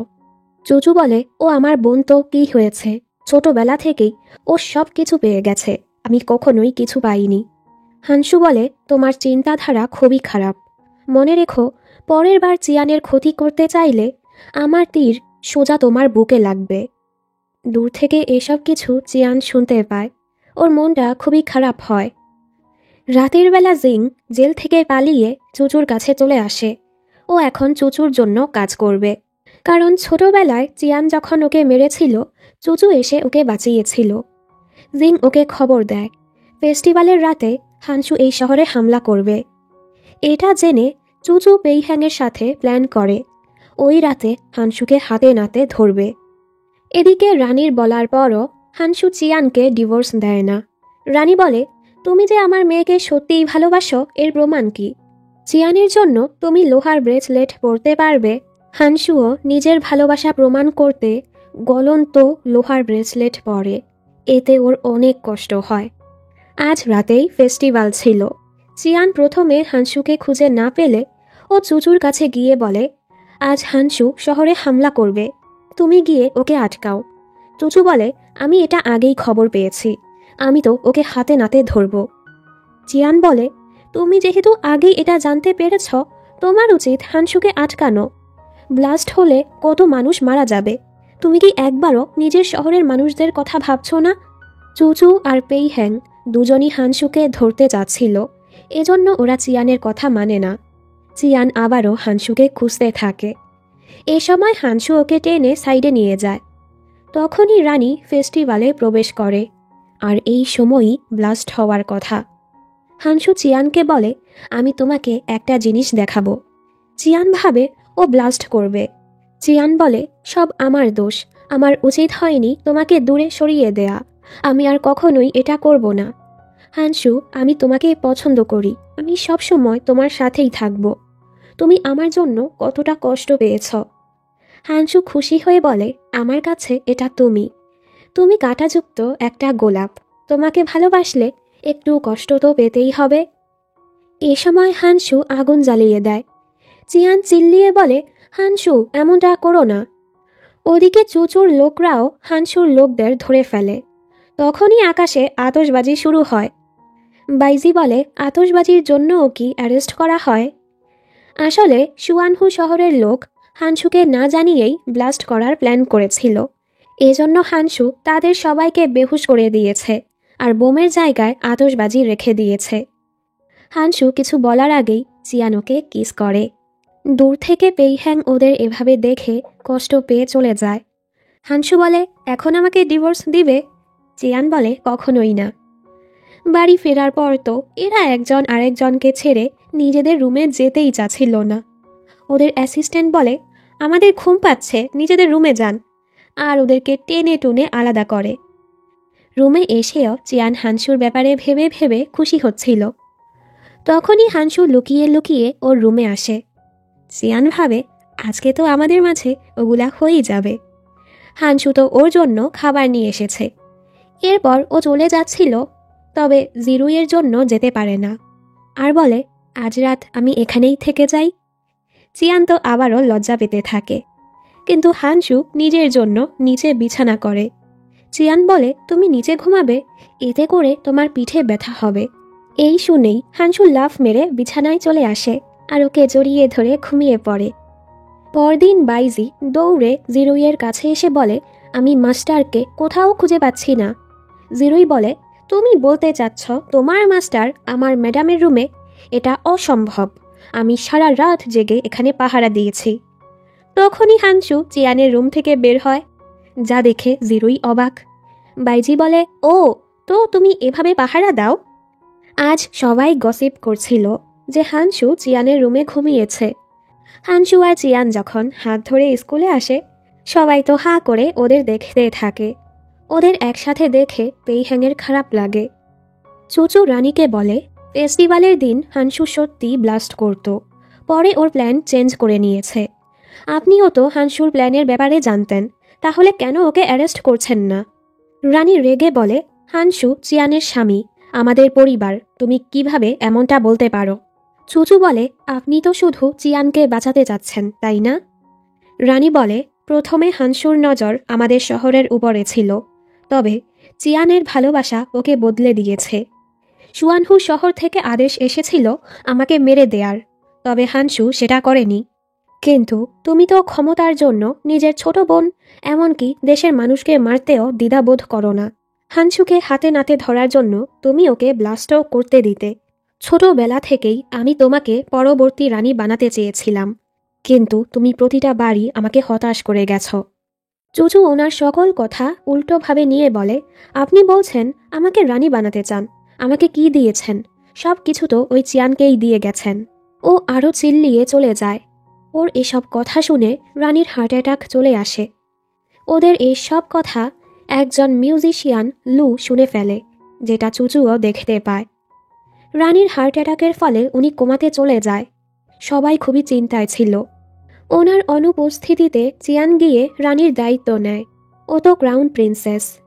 চুচু চিন্তায় ছিল, সবাই যদি জানতে পারে ওর কারণেই রানীর হার্ট অ্যাটাক এসেছে, কেউ কখনোই ওর পক্ষে আসবে না।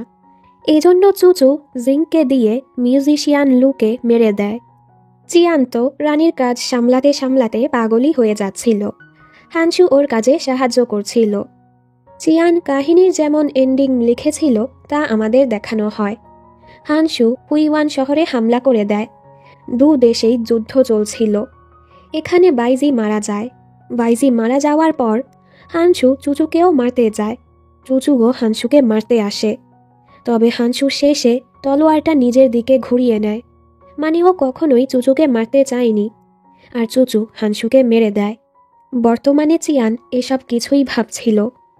ওদিকে মিউজিশিয়ান লুয়ের মৃত্যুর ব্যাপারে জানার পর পুরো মহলে তোড়পাড় লেগে যায়। লিনচি লুর মৃত্যুর জন্য হানসুকে ফাঁসানোর প্ল্যান করে। এসব কিছু ও চুচুর কথাতেই করছিল। লিনচি হানসুকে ফাঁসানোর জন্য লুয়ের খুনের কিছু প্রমাণ পেয়েছে, আর চিয়ান সেগুলো লিনচির রুমে পেয়ে লিনচিকে অ্যারেস্ট করে নেয়।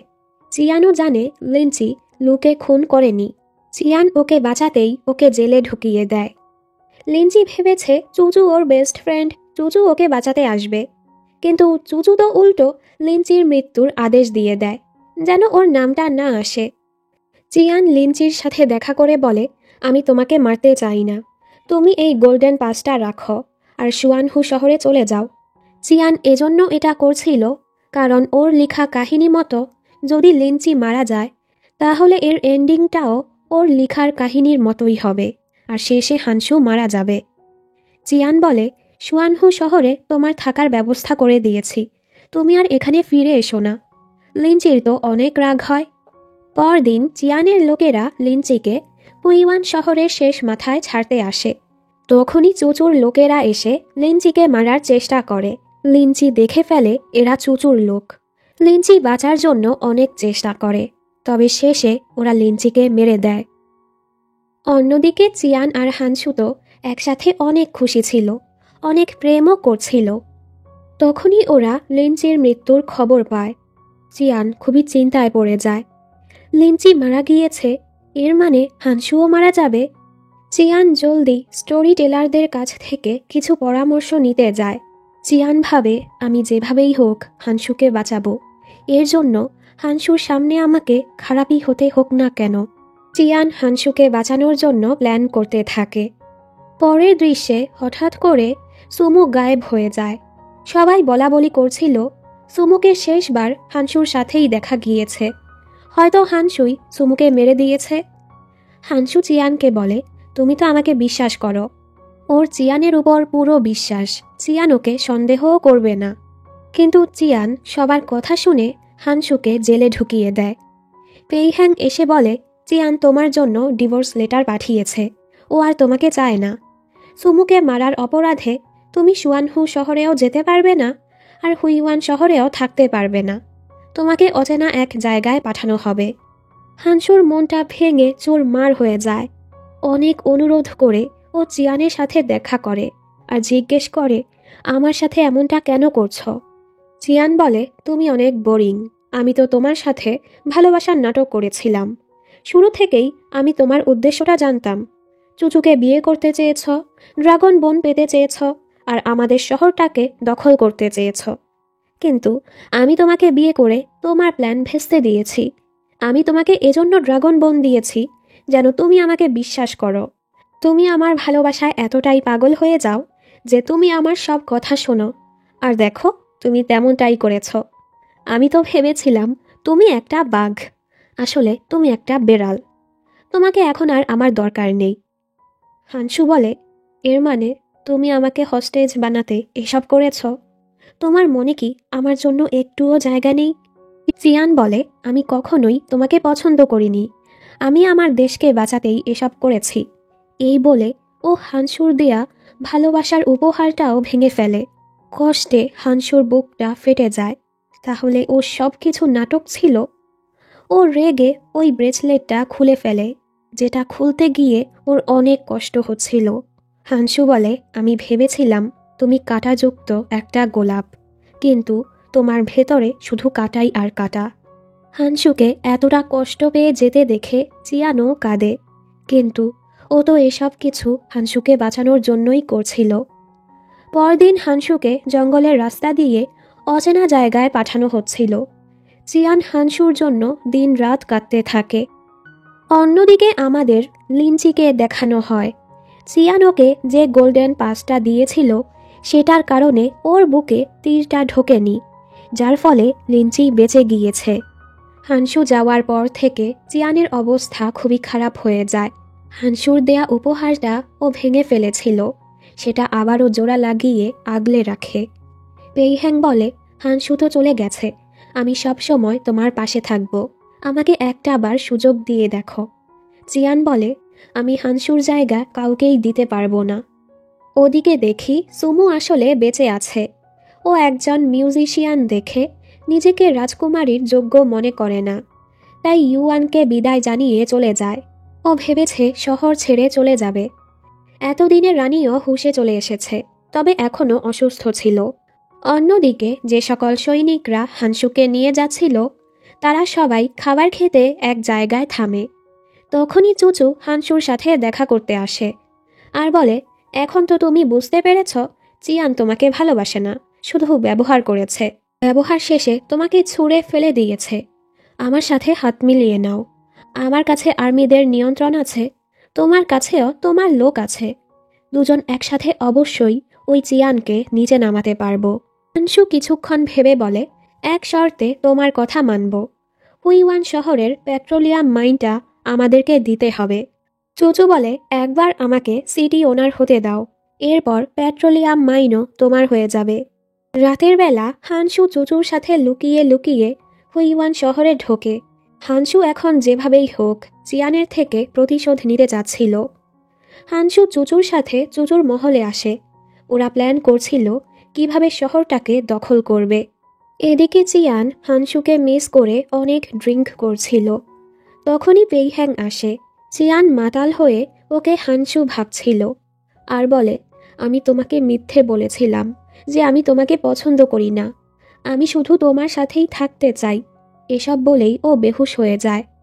হানসুও চিয়ানকে দেখতে এসেছিল, আর এসব দেখে হানসু অনেক কষ্ট পায়।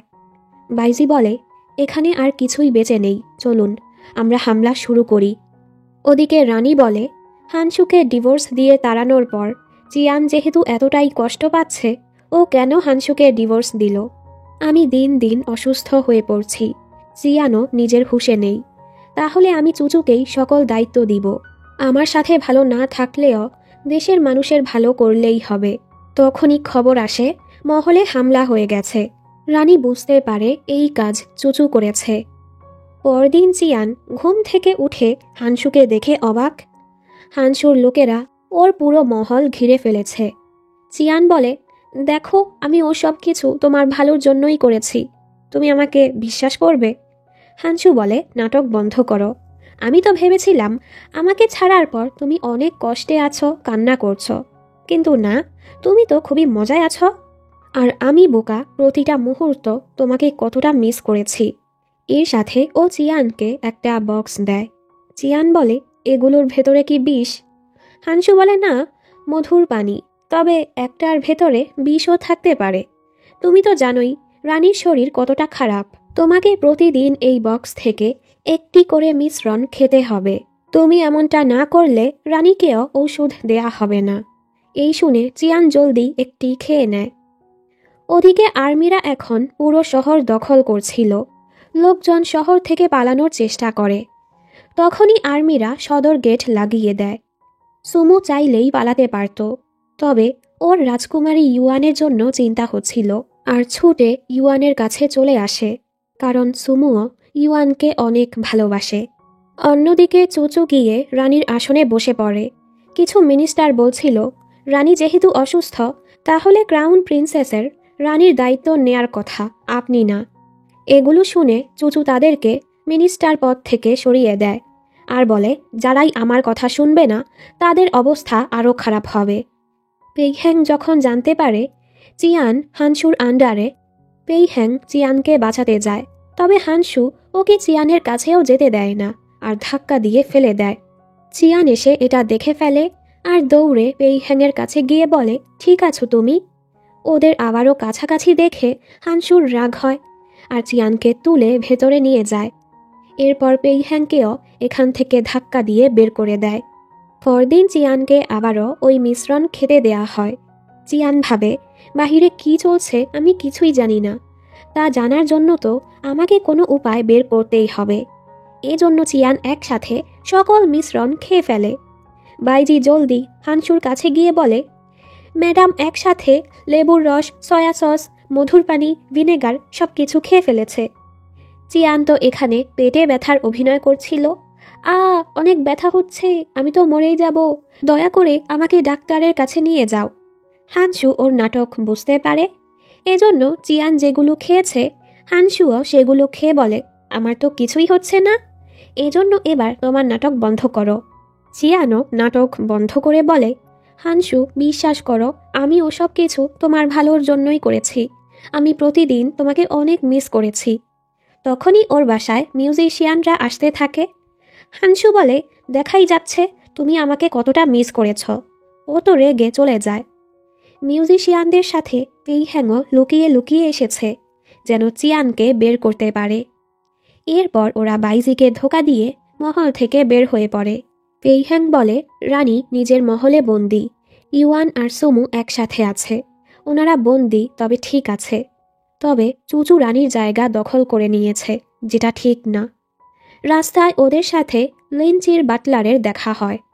উনি ওদেরকে লিনচির ঘরে নিয়ে যায়। লিনচি ওর বাটলারের কাছে চিঠি পাঠিয়েছে যে লিনচি বেঁচে আছে আর সুয়ানহু শহরে ভালো আছে। চিয়ান অবাক, লিনচি বেঁচে আছে? এর মানে আমি এখনও কাহিনীর প্লট চেঞ্জ করতে পারবো। হানসুও শেষে মরবে না। এজন্য চিয়ান আবারও মহলে ফিরে আসে। ওদিকে হানসু রানীর কাছে এম্পায়ারর সিল চাইতে যায়, যেন এই শহরটাকে দখল করতে পারে। রানী জানে হানসু এখনও চিয়ানকে ভালোবাসে, এজন্য বলে, আমি মরে গেলেও আমার এম্পায়ারর সিল তোমাকে দিব না, আর আমি যদি মরে যাই চিয়ান কখনোই তোমাকে ক্ষমা করবে না। অন্য কেউও যদি আমাকে মারে চিয়ান তোমাকেই দোষী ভাববে, এজন্য ভেবে দেখো কি করবে। হানসু অবশ্যই চায় না চিয়ান ওকে ঘৃণা করুক, এজন্য ও রানীর সুরক্ষা বাড়িয়ে দেয়। এরপর ও চুচুর সাথে দেখা করতে যায়। চিয়ানকে সেখানে ডেকেছে খাবার সার্ভ করার জন্য। চিয়ানের সামনে হানসু ইচ্ছে করে চুচুর ক্লোজ হচ্ছিল। চিয়ান তো রেগে চলে যায়। ও চলে যেতেই হানসু দূরে সরে যায়। চুচুর আরও রাগ হয় যে হানসু ওকে ব্যবহার করল। একটু পর হানসু চিয়ানের কাছে এসে আদেশ দেয় ওকে কাপড় পরাতে সাহায্য করতে। চিয়ান তো ইচ্ছে করে ওর বেল্ট টাইট করে লাগিয়ে দিচ্ছিল। এরপর হানসু ওকে আরেকটা কাজ দিয়ে দেয়। কাপড় আয়রন করতে গিয়ে তো চিয়ান কাপড়ই পুড়িয়ে ফেলে, সাথে নিজের হাতও। রানী কাউকেই এম্পায়ারর সিল দিতে রাজি হয় না, আর সেটা ছাড়া সিটি ওনার হওয়া যাবে না। চুচু বলে, মা আমার কথা না শুনলে আমি প্রতিদিন চিয়ানের একটা একটা করে আঙুল কেটে ওনাকে পাঠাবো, তখন ঠিকই উনি আমাকে এম্পায়ারর সিল দিয়ে দিবে। এসব শুনে হানসুর অনেক রাগ হয়। হানসু যখন জানতে পারে চিয়ানের হাত পুড়ে গেছে, ও জলদি চিয়ানের কাছে ছুটে গিয়ে বলে, ঠিক আছো তুমি? ওর যখন মনে পড়ে ও তো চিয়ানের সাথে রেগে আছে, ও চলেই যাচ্ছিল। চিয়ান বলে, আমাকে ছেড়ে যেও না। হানসুও ওর কাছে থেকে যায়। এরপর হানসু উপরে ঘুমাচ্ছিল আর চিয়ান নিচে। চিয়ান ভাবে হানসু ঘুমিয়ে পড়েছে, এজন্য বলে, দয়া করে আমাকে ক্ষমা করে দাও। ওসব কিছু আমি একটা কারণে করেছি, তবে আমি সেই কারণটা তোমাকে বলতে পারবো না। হানসু জেগেছিল আর ওর সব কথাই শুনেছে। ওদিকে পেইহ্যাংকে দেখি। পেইহ্যাংয়ের মা তো মিনিস্ট্রি অব ডিফেন্স ছিল, মানে আর্মিদের লিডারদের কাছে একটা টোকেন থাকে। পেইহ্যাং চুচুর রুম থেকে সেই টোকেনটা চুরি করে নেয় আর আর্মিদের কাছে গিয়ে বলে, আমি মিনিস্ট্রি অব ডিফেন্স মিস পেইয়ের একমাত্র ছেলে। টোকেনটা যার কাছে থাকে আর্মিরাও তার কথা শোনে। পরদিন সকালে হানসু ঘুম থেকে উঠে দেখে চিয়ান তো ওকে জড়িয়ে ধরে ঘুমিয়ে আছে, মানে চিয়ান রাতে ওর কাছে চলে এসেছিল। একটু পর পেইহ্যাং আর্মিদের নিয়ে এখানে চলে আসে আর চিয়ানকে বাঁচিয়ে নেয়। চুচু এই খবর পেয়ে ভাবে হানসু ওকে ধোঁকা দিয়েছে, এজন্য ওর সাথে লড়াই করতে যায়। হানসু একবারেই ওকে হারিয়ে দেয়। তখনই পেইহ্যাং আর চিয়ানও এখানে চলে আসে। চুচু চিয়ানকে দেখে মারতেই যাচ্ছিল। হানসু আবারও ওর সাথে লড়াই শুরু করে আর চুচুকে নিয়ে চলেই যাচ্ছিল। তখনই রানী এসে আদেশ দেয় চুচু আর হানসুকে অ্যারেস্ট করতে। রানী পেইহ্যাংয়ের প্রশংসা করছিল, তুমি একদম তোমার মায়ের মতো। পেইহ্যাং বলে, আপনি সকল দোষগুলো হানসুকে দিয়ে ওকে মেরে দিন, আর সবাইকে বলবেন হানসু আপনাকে মারতে চেয়েছে আর চুচুকে বাধ্য করেছে এসব কাজ করতে, তাহলে আর লোকজন চুচুকে ঘৃণা করবে না। রানীও ওর কথা মতো হানসুকে ফাঁসির আদেশ দিয়ে দেয়। চিয়ান এটা জানতে পেরে হানসুর কাছে আসে আর আবারও নিজের ভালোবাসা প্রকাশ করে যে ও সত্যি হানসুকে ভালোবাসে। এখানে দুজন রোম্যান্সও করে। পরদিন হানসুকে ফাঁসির জন্য আনা হয়। চিয়ান রানীর পায়ে পড়ে বলে, আমি হানসুকে অনেক ভালোবাসি, ওকে ছাড়া বাঁচতে পারবো না। দেখুন, আমার হাতে এখন ওই চিহ্নটাও নেই। রানী কোনোভাবেই ওর কথা শোনে না। চিয়ান বলে, হানসু না বাঁচলে আমিও বাঁচতে চাই না। এই বলে ও নিজের বুকে চাকু মেরে দেয় আর বলতেই থাকে, দয়া করে হানসুকে মারবেন না। এর সাথেই চিয়ান মারা যায়। চিয়ানের মৃত্যুতে এখন সবাই দুঃখী ছিল। ওর ফিউনারাল চলছিল। পেইহ্যাং অনেক কাঁদছিল আর বলে, সব দোষ আমার। হানসুকে মারার কথা আমি রানীকে বলেছি। আমার কারণে চিয়ান মারা গেছে, তাই আমারও বাঁচার অধিকার নেই। ও যখনই নিজেকে মারতে যাচ্ছিল, চিয়ান উঠে বলে, আরে আমি বেঁচে আছি। পেইহ্যাং অবাক, সাথে খুশিও হয়। ও এবার বুঝতে পারে চিয়ান হানসুকে কতটা ভালোবাসে, যার জন্য ও রানীকেও ধোঁকা দিয়ে দিল। অবশেষে পেইহ্যাং চিয়ানের থেকে মুভ অন করে নেয়। চুচু ওকে দেখে ভাবে চিয়ান মারা গেল আর পেইহ্যাং কাঁদছে না, কিছু তো গড়বড় আছে। একটু পর রানীও এখানে আসে। রানী তো অনেক কাঁদছিল। চুচুর সন্দেহ হয় চিয়ান মারা যাওয়ার নাটক করেছে, এজন্য ও লাশ জ্বালানোর কথা বলে। হানসু সোজা নিষেধ করে দেয়। চুচু কফিনটা খুলতে যাচ্ছিল। হানসু জোরে কফিনটা বন্ধ করে দেয়। রানীমা আরও কষ্ট পাবে। চিয়ানের এবার শ্বাস নিতে কষ্ট হচ্ছিল। রানী কফিন ধরে জোরে জোরে কাঁদতে থাকে, ফলে কফিনটা কিছুটা খুলে যায়। এরপর শান্ত হয়ে বলে, আপনারা সবাই চলে যান, চিয়ানের ফিউনারাল হানসু সামলে নিবে। সবাই চলে যাওয়ার পর চিয়ান বলে, মা এমন আজব আচরণ কেন করলো? হানসু বলে, কারণ রানী তোমার নাটক বুঝে ফেলেছে। এদিকে রানী বলে, ওই শয়তান বাদরটা, আমি যদি নাটক না করতাম চুচু তো ওকে মেরেই ফেলতো। হানসুকে বাঁচানোর জন্য ও নিজের জীবনটাও ঝুঁকিতে ফেলল। পরের দৃশ্যে হানসু চিয়ানকে নিয়ে নিজের শহরে চলে যাচ্ছিল। তখনই জিং এসে চিয়ানকে ধরে ফেলে। চুচুর সন্দেহটাই ঠিক, তুমি মারা যাওয়ার নাটক করেছ, তবে এবার সত্যি তুমি মরবে। আর ওকে মারতেই যাচ্ছিল।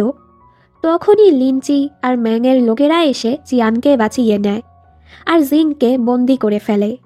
লিনচি চিয়ানকে বলে, একবার তুমি আমার জীবন বাঁচিয়েছ, এবার আমি তোমার বাঁচালাম, তো হিসেব বরাবর হয়ে গেল। হানসু লিনচিকে বলে, তুমিও আমাদের সাথে চলো। লিনচি বলে, আমি যখন অনেক আহত ছিলাম ওই ছেলে আমাকে বাঁচিয়েছে। আমরা একজন আরেকজনকে ভালোবেসে বিয়ে করে ফেলেছি, আর আমি ওর সাথেই থাকব। চিয়ান ওর জন্য খুশি হয় আর বলে, হাহ, আমিও আমার স্বামীর সাথে থাকব। চুচুর লোক গিয়ে খবর দেয় চিয়ান বেঁচে আছে আর ওরা জিংকে ধরে ফেলেছে। চুচু বলে, চিয়ান বেঁচে আছে, তাহলে তুমি এখানে কি করছো? যাও ওকে মেরে আসো, আর না হয় আমি তোমাকে মেরে দিব। সুয়ানহু শহরে যাওয়ার পথে হানসু তো ওর সাথে দুষ্টুমি করেই যাচ্ছিল।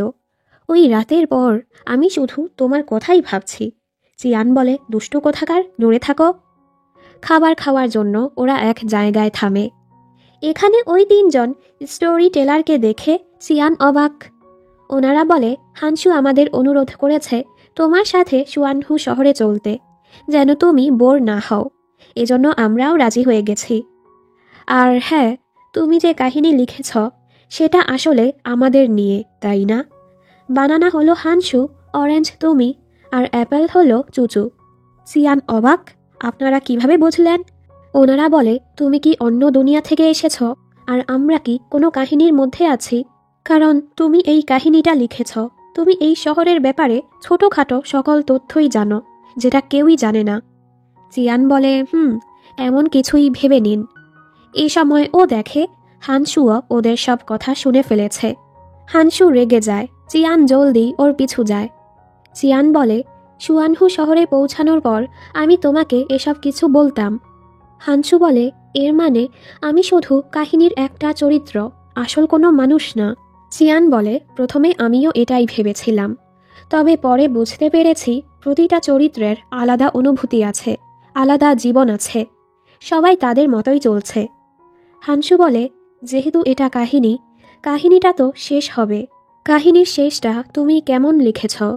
চিয়ান বলে, আকাশে সূর্য আর চাঁদ এক সময় দেখা যাবে। রানী চুচুকে নিজের জায়গাটা দিয়ে মুকুট পরাবে, আর তখনই হ্যাভেনলি গেট খুলে যাবে। এরপর আমিও আমার দুনিয়ায় চলে যাব। এই শুনে হানসুর মনটা খারাপ হয় আর বলে, তুমি যাওয়ার পর আমি 300 জনকে বিয়ে করব, আর প্রতিদিন আলাদা আলাদা জনের সাথে থাকব। আমি তোমাকে একদমই মিস করব না। চিয়ানোকে জড়িয়ে বলে, আমি তোমাকে ছেড়ে কোথাও যাচ্ছি না। এটা শুনে হানসু খুশি হয়ে যায়। এরপর ওরা সুয়ানহু শহরে পৌঁছে যায়। মেয়েরা হানসুকে দেখে খুশি হচ্ছিল, যা দেখে চিয়ান জেলাস হয়। হানসু আসে ওর বাবার কাছে। উনি বলে, তুমি হুইওয়ান শহরে যাওয়ার আগে বলেছিলে ড্রাগন বন চুরি করে তোমার অসুখ ঠিক করবে, রানীকে মেরে হুইওয়ান শহর দখল করবে, পেট্রোলিয়াম মাইনটাও দখল করবে। কিন্তু তুমি শুধু নিজের অসুখটা ঠিক করে বউ নিয়ে চলে আসলে। হানসু তো ওনার চাহনি দেখে ভয় পেয়ে যায়। ওদিকে এখানের মহিলারা তো চিয়ানের অপমান করেই যাচ্ছিল। তুমি তো সারাদিন ছেলে পেলে নিয়ে পড়ে থাকো। চিয়ান বলে এসব মিথ্যে, কিন্তু কেউই ওর কথা বিশ্বাস করে না। ফলে শাশুড়ির সামনেও ও লজ্জা পেয়ে যায়। এজন্য ও আবারও নিজের শহরে ফিরে যাওয়ার ডিসাইড করে। এর উপর ওকে এই পরিবারের নিয়ম 100 বার লিখতে বলা হয়, যেন সেগুলো ওর মনে থাকে। বেচারি তো কাঁদতে থাকে। হানসু এসে বলে, চিন্তা করো না, আমি তোমার জায়গায় সেগুলো লিখে দিব। আর গরম পানি দিয়ে ওর পা ধুয়ে দিতে থাকে। তুমি আজ অনেক কষ্ট করেছ, আমি তো তোমার জন্য এটুকু করতেই পারি। আর ওর খেয়াল রাখতে থাকে। পরদিন পুরো মহলে এই কথা ছড়িয়ে পড়ে, ক্রাউন প্রিন্স চিয়ানের পা ধুয়েছে। এই শুনে কিছু মহিলা ওকে জিজ্ঞেস করতে থাকে, তুমি কি এমন করেছ যে তোমার স্বামী তোমার নিয়ন্ত্রণে চলে এসেছে? আমাদেরকেও বলো, কারণ এই শহরে তো ছেলেদের রাজত্বই চলে। চিয়ান অবাক হয়, দেন লাভ গুরুর মতো ভাষণ দিতে থাকে। রাজা ওদের সবাইকে দাওয়াত করে। হানসু এখানে চিয়ানের খুবই খেয়াল রাখছিল। এই দেখে রাজা বলে, চিয়ান আমার ছেলেটাকে একদম গোলাম বানিয়ে দিল। চিয়ান বলে, বিবাহিত সম্পর্কে স্বামী স্ত্রী দুজনই দুজনকে সম্মান করা উচিত, কাউকে ছোট করে দেখা না উচিত। হানসুও ওর কথায় তাল মেলায়। রাজা তো আরও রেগে যায়। অন্যদিকে চিয়ানের মা ওই লোককে ধরে ফেলেছে যাকে চুচু পাঠিয়েছে চিয়ানকে মারার জন্য। রানী চিল্লিয়ে বলে, তুমি আমার নিজের মেয়ে না হওয়া সত্ত্বেও আমি তোমাকে নিজের মেয়ের মতো বড় করেছি, আর এখন তুমি আমার মেয়েকেই মারতে চাচ্ছ? এই শুনে চুচু অবাক, আমি আপনার মেয়ে না? রানী বলে, তুমি মিনিস্ট্রি অফ জাস্টিস মিস পেইয়ের মেয়ে। উনি যুদ্ধে মারা গিয়েছিল, তখন থেকেই আমি তোমাকে লালন পালন করছি। এর মানে চুচু পেই হ্যাংয়ের বোন। সত্যটা জানার পর চুচু অনেক ইমোশনাল হয়ে যায়। ওদিকে হানসুর মা চিয়ানকে নতুন জামা জুয়েলারি উপহার দেয়। চিয়ান অনেক খুশি। চিয়ান জানতে পারে হানসুর মা আগে আর্মিতে ছিল, তবে বিয়ের পর সেই কাজ ছেড়ে দিয়েছে। চিয়ান বুঝতে পারে উনিও নিজের পছন্দ মতো কাজ করতে চায়, কিন্তু সুয়ানহু শহরে তো শুধু ছেলেদেরই রাজত্ব চলে। চিয়ান বলে, ঘর সামলানো, বাহিরে কাজ করা, এখানে খারাপ কিছু নেই। হাজব্যান্ড ওয়াইফ দুজন মিলেই তো একটা পরিবার হয়, তাই দুজনের উচিত দুজনের মতামতকে গুরুত্ব দেয়া। আপনারও উচিত আপনার স্বপ্নটা অনুসরণ করা। এদিকে চুচু ভাবে, আমি এখন আর ক্রাউন প্রিন্সেস হতে চাই না, আমার মায়ের মতো আর্মি লিডার হব। আর্মিদের নিয়ন্ত্রণ করতে পারলেই পুরো শহর আমার দখলে থাকবে। রানী পেই হ্যাংকে আর্মিদের লিডার বানিয়েছিল, কিন্তু চুচু এসে সেটা ছিনিয়ে নেয়। চুচু এসেই সবাইকে আদেশ দেয়, সুয়ানহু শহরে লেটার পাঠাও, চিয়ানকে ফিরিয়ে দিতে, আর না হয় যুদ্ধের জন্য প্রস্তুত থাকতে। যখন এই খবর সুয়ানহু শহরে পৌঁছায়, হানসু বাবাকে বলে, আপনি যুদ্ধের প্রস্তুতি নিন, কারণ আমি ওই চুচুর হাতে চিয়ানকে দিব না, ও চিয়ানকে মেরে ফেলবে। রাজা বলে, তুমি চিয়ানকে ফিরিয়ে দাও, আমি কোনো যুদ্ধ চাই না, শান্তি মতো থাকতে চাই। আর এই চিয়ান এসেই তো ঝামেলা পাকানো শুরু করে দিয়েছে। ওর বোন নিজেকে কি ভাবে? মহিলাদের দিয়ে তো ঘরের কাজই ঠিকমতো সামলানো যায় না, এসেছে যুদ্ধ করতে। এসব কথা তো হানসুর মায়ের বুকে গিয়ে লাগে। তোমার কথা মহিলারা কোনো কাজের না? মনে নেই আমি তোমাকে লড়াইয়ে হারিয়েছিলাম? চিয়ান, তুমি ঠিকই বলেছ, পুরুষদের চক্করে না পড়ে নিজের স্বপ্নকে অনুসরণ করা উচিত। আর আর্মিদের টোকেনটা নিয়ে বলে, যুদ্ধের প্রস্তুতি নাও, আমি আর্মিদের লিড করব, যেটা আমি সব সময় করতে চেয়েছিলাম। ওনার এসব কথা শুনে রাজা ভয় পেয়ে যায় আর বলে, তুমি যদি এক পা বাহিরে গিয়েছ, আমি তোমাকে ডিভোর্স দিব। মা বলে, তুমি আমাকে ডিভোর্স দিবে? এই নাও, আমি তোমাকে ডিভোর্স দিচ্ছি। এই বলে উনি বাহিরে চলে যায়। রাজার তো অবস্থাই খারাপ হয়ে যায়। এরপর চিয়ান জিংয়ের সাথে কথা বলে, দেখো, আমি হয়তো আগে তোমার সাথে খারাপ করেছি, কিন্তু এখন আমি চেঞ্জ হয়ে গেছি। তুমি চাইলে এখানে মুক্ত হয়ে থাকতে পারো। চিয়ান ওকে চুচুর আসল রূপের ব্যাপারে বলে, প্রমাণও দেয়। জিং পুরো অবাক। কিছুদিন পার হয়ে যায়। রানী এখন আলাদা থাকে। রাজা তো হানসুর মাকে খুবই মিস করছিল। উনি বলে, তোমার বউটা আমার বউকেও বিগড়ে দিল। হানসু বলে, আচ্ছা বাবা, আপনি কেন মায়ের প্রেমে পড়েছিলেন? উনি বলে, একবার তোমার মা আমাকে লড়াইয়ে হারিয়েছিল, তখনই আমি ওর প্রেমে পড়ে গিয়েছিলাম, কিন্তু বিয়ের পর সবকিছু যেন কেমন হয়ে গেছে। হানসু বলে, আপনি মাকে ওই সময় পছন্দ করেছিলেন, যখন মা নিজের স্বপ্ন অনুসরণ করছিল, কিন্তু বিয়ের পর আপনি মাকে ঘরে বন্দি করে রেখেছেন, যেটা মা কখনো চায়নি। বাবা, এতে আপনারই দোষ। সময় থাকতে নিজের চিন্তাধারা চেঞ্জ করুন। পরের দৃশ্যে হানসুর মা আর চিয়ান হুইওয়ান শহরে লুকিয়ে লুকিয়ে ঢুকে পড়ে। হানসুর বাবাও ওদের পিছু পিছু চলে এসেছে। চিয়ান চাচ্ছিল না যুদ্ধ করতে, এতে করে অনেক সাধারণ মানুষই মারা যাবে। চুচু রানী আর পেইহ্যাং দুজনকেই বন্দি করে রেখেছে। হানসুর মা বলে, আমি তাদেরকে খুঁজতে যাব। হানসুর বাবা বলে, তুমি যেখানে যাবে আমিও তোমার পিছু পিছু যাব। যেহেতু ওরা যুদ্ধ করবে না, ওরা একটা প্ল্যান করে। জিং এখন চিয়ানের দলে চলে এসেছে। এরপর জিং এমন নাটক করে যে ও চুচুর বলাতে চিয়ানকে বন্দি বানিয়ে নিয়ে এসেছে। ওদিকে হানসুর বাবা মা লুকিয়ে লুকিয়ে চিয়ানের মাকে খুঁজছিল। তখনই চিয়ানের মায়ের লোকরা ওনাদের ধরে ফেলে। এদিকে জিং চিয়ানকে চুচুর কাছে নিয়ে যায়, আর সুযোগ বুঝেই সবাই চুচুকে ঘিরে ফেলে।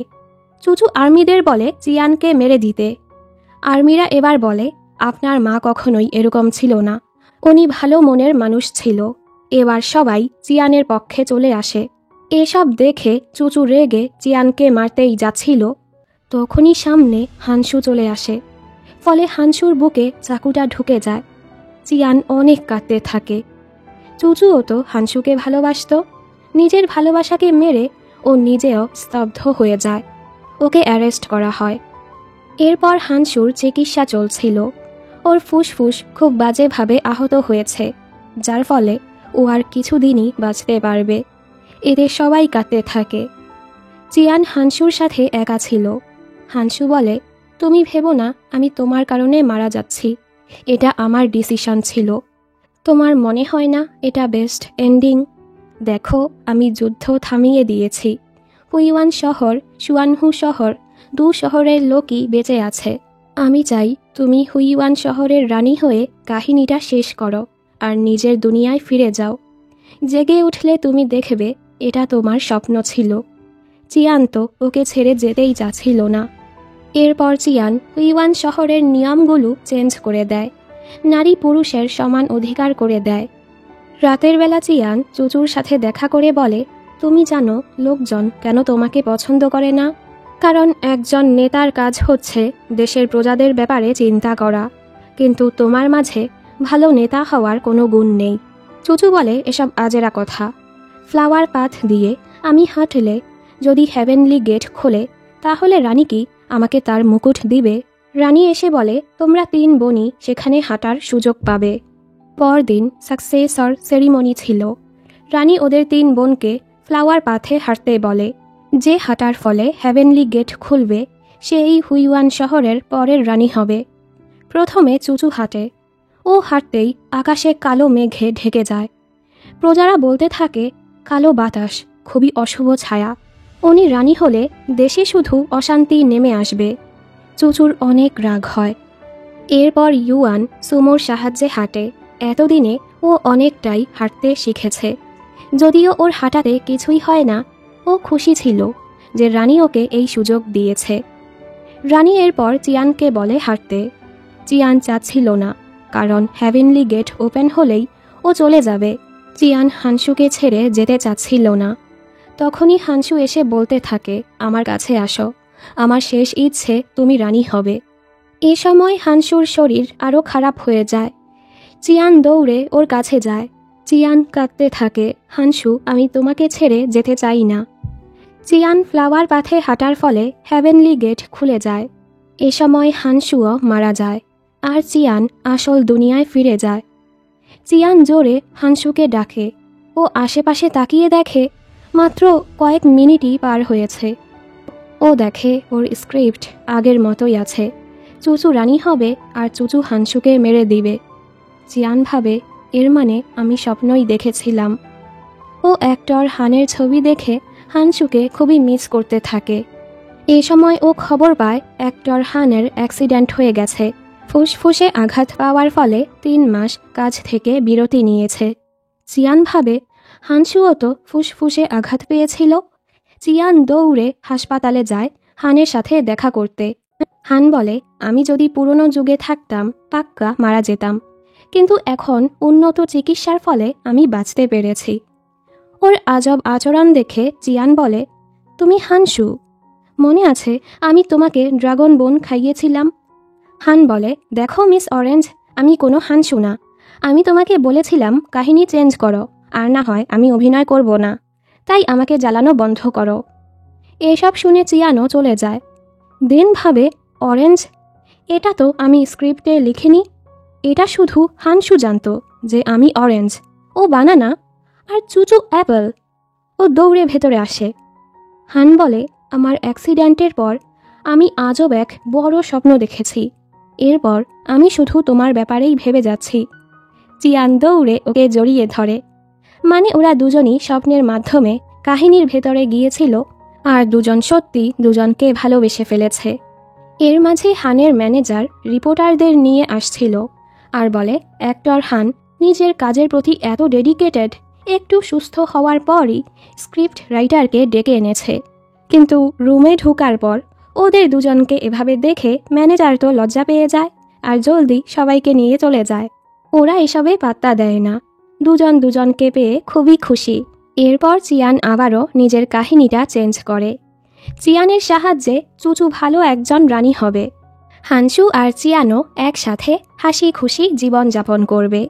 এই হ্যাপি এন্ডিংয়ের সাথেই গল্পটি এখানেই শেষ হয়ে যায়।